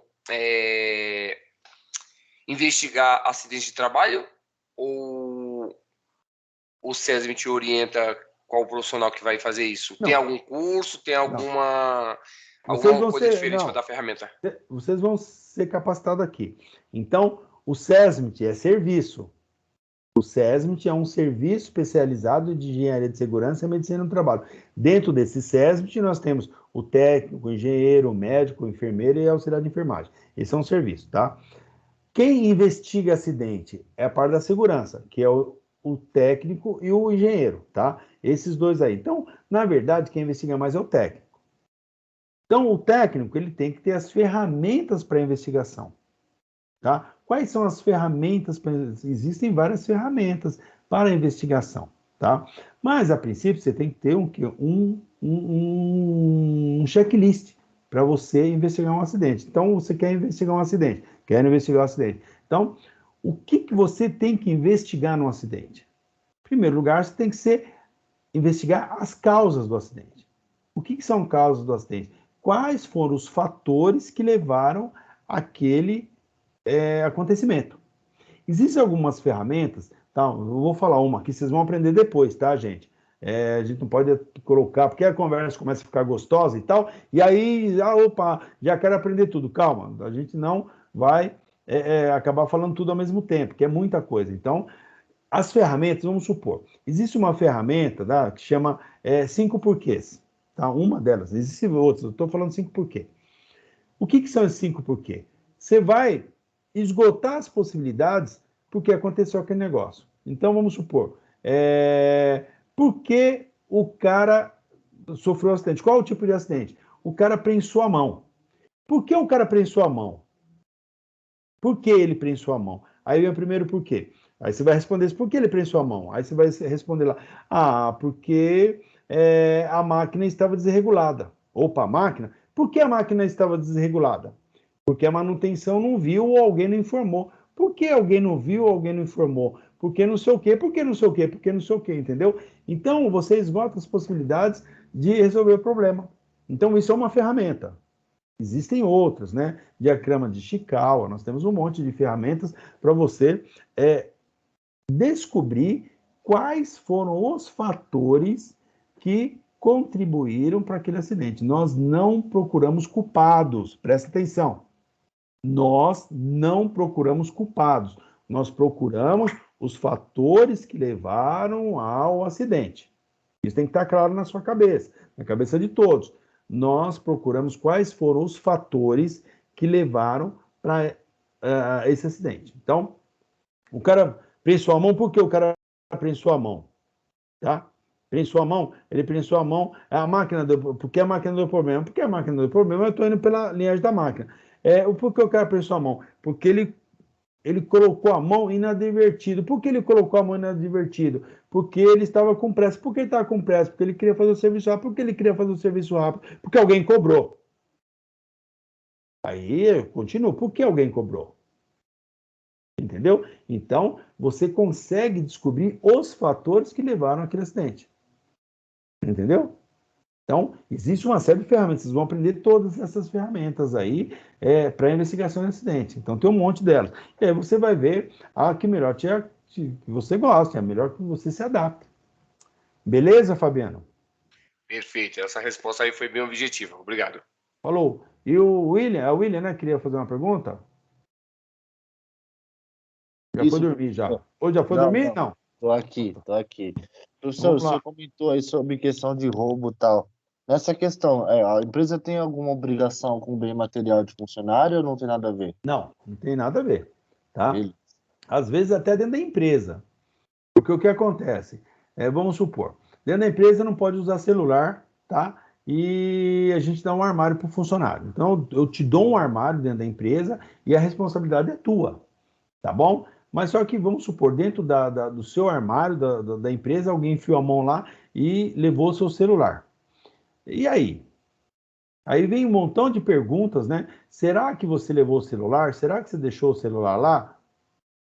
Será que levaram mesmo? Será que não sei o quê? Então, tem empresas que ele vai investigar, vai saber se teve alguma coisa, porque não pode colocar câmera dentro de um vestiário nem dentro do banheiro. Então, o que a gente vai ver? Tem empresa que fala, pô, mas eu vou querer mais subsídios. Então, se ele pegar bastante informações e tiver convicto que realmente aconteceu um furto dentro da empresa, às vezes ele mesmo ressarce. Tem empresa que ressarce. Tem empresa que fala, meu, o problema é seu, você não sabe guardar o negócio? Ah, mas o armário quem deu foi a empresa. Ah, mas e aí? Então tem uma briga, entendeu? Então é complicado. A gente orienta o quê? O funcionário não utilizar o celular. Mas tem empresa que o camarada pega o celular e deixa no ambiente dele de trabalho, assim como carteira, tá? Então pega a carteira e deixa dando sopa, alguém vai lá e pega o dinheiro dele. É responsabilidade da empresa? Pô, mas você tinha dinheiro na carteira? Olha a problemática que se tem. Você tinha realmente dinheiro na carteira? Como que eu vou saber que você tinha dinheiro na carteira? Prova para mim que você tinha dinheiro na carteira. Às vezes você consegue provar. Às vezes você fala assim, olha, tá aqui um comprovante do banco, que eu fui hoje no banco, saquei tanto e o dinheiro eu coloquei na carteira. E pode ver que a carteira não tá. Dá uma geral, nem me olha minhas coisas, não tá. E meu armário tá arrombado. Entendeu? Então, aí a empresa, em alguns casos, vai se solidarizar com o funcionário e ajudar ele, tá? Mas, em regra geral, não ajuda não, falando assim, ó, meu, não tem muito o que fazer, tá? Isso é mais de coração, mas meu, é tão pouco, vamos, a gente ajuda, paga, né? Porque o problema é o seguinte, se começa a pagar, aí começa, daqui a pouco todo mundo fala que sumiu alguma coisa, entendeu? Você não tem prova. Caretagem, né, professor? Tem um monte. Meu, peão é mais do cão, cara. Aí você favorece um, daqui a pouco todo mundo tava com R$ 500 na carteira, entendeu? E começa a sumir dinheiro assim de uma velocidade que você não tem noção. Entendeu? Entendi. Beleza? Obrigado, professor. Nada. Mais alguém tem alguma pergunta? Alguma dúvida? Beleza, galera. Não tem nenhuma pergunta, nenhuma dúvida, vou encerrar a gravação, tá? Beleza.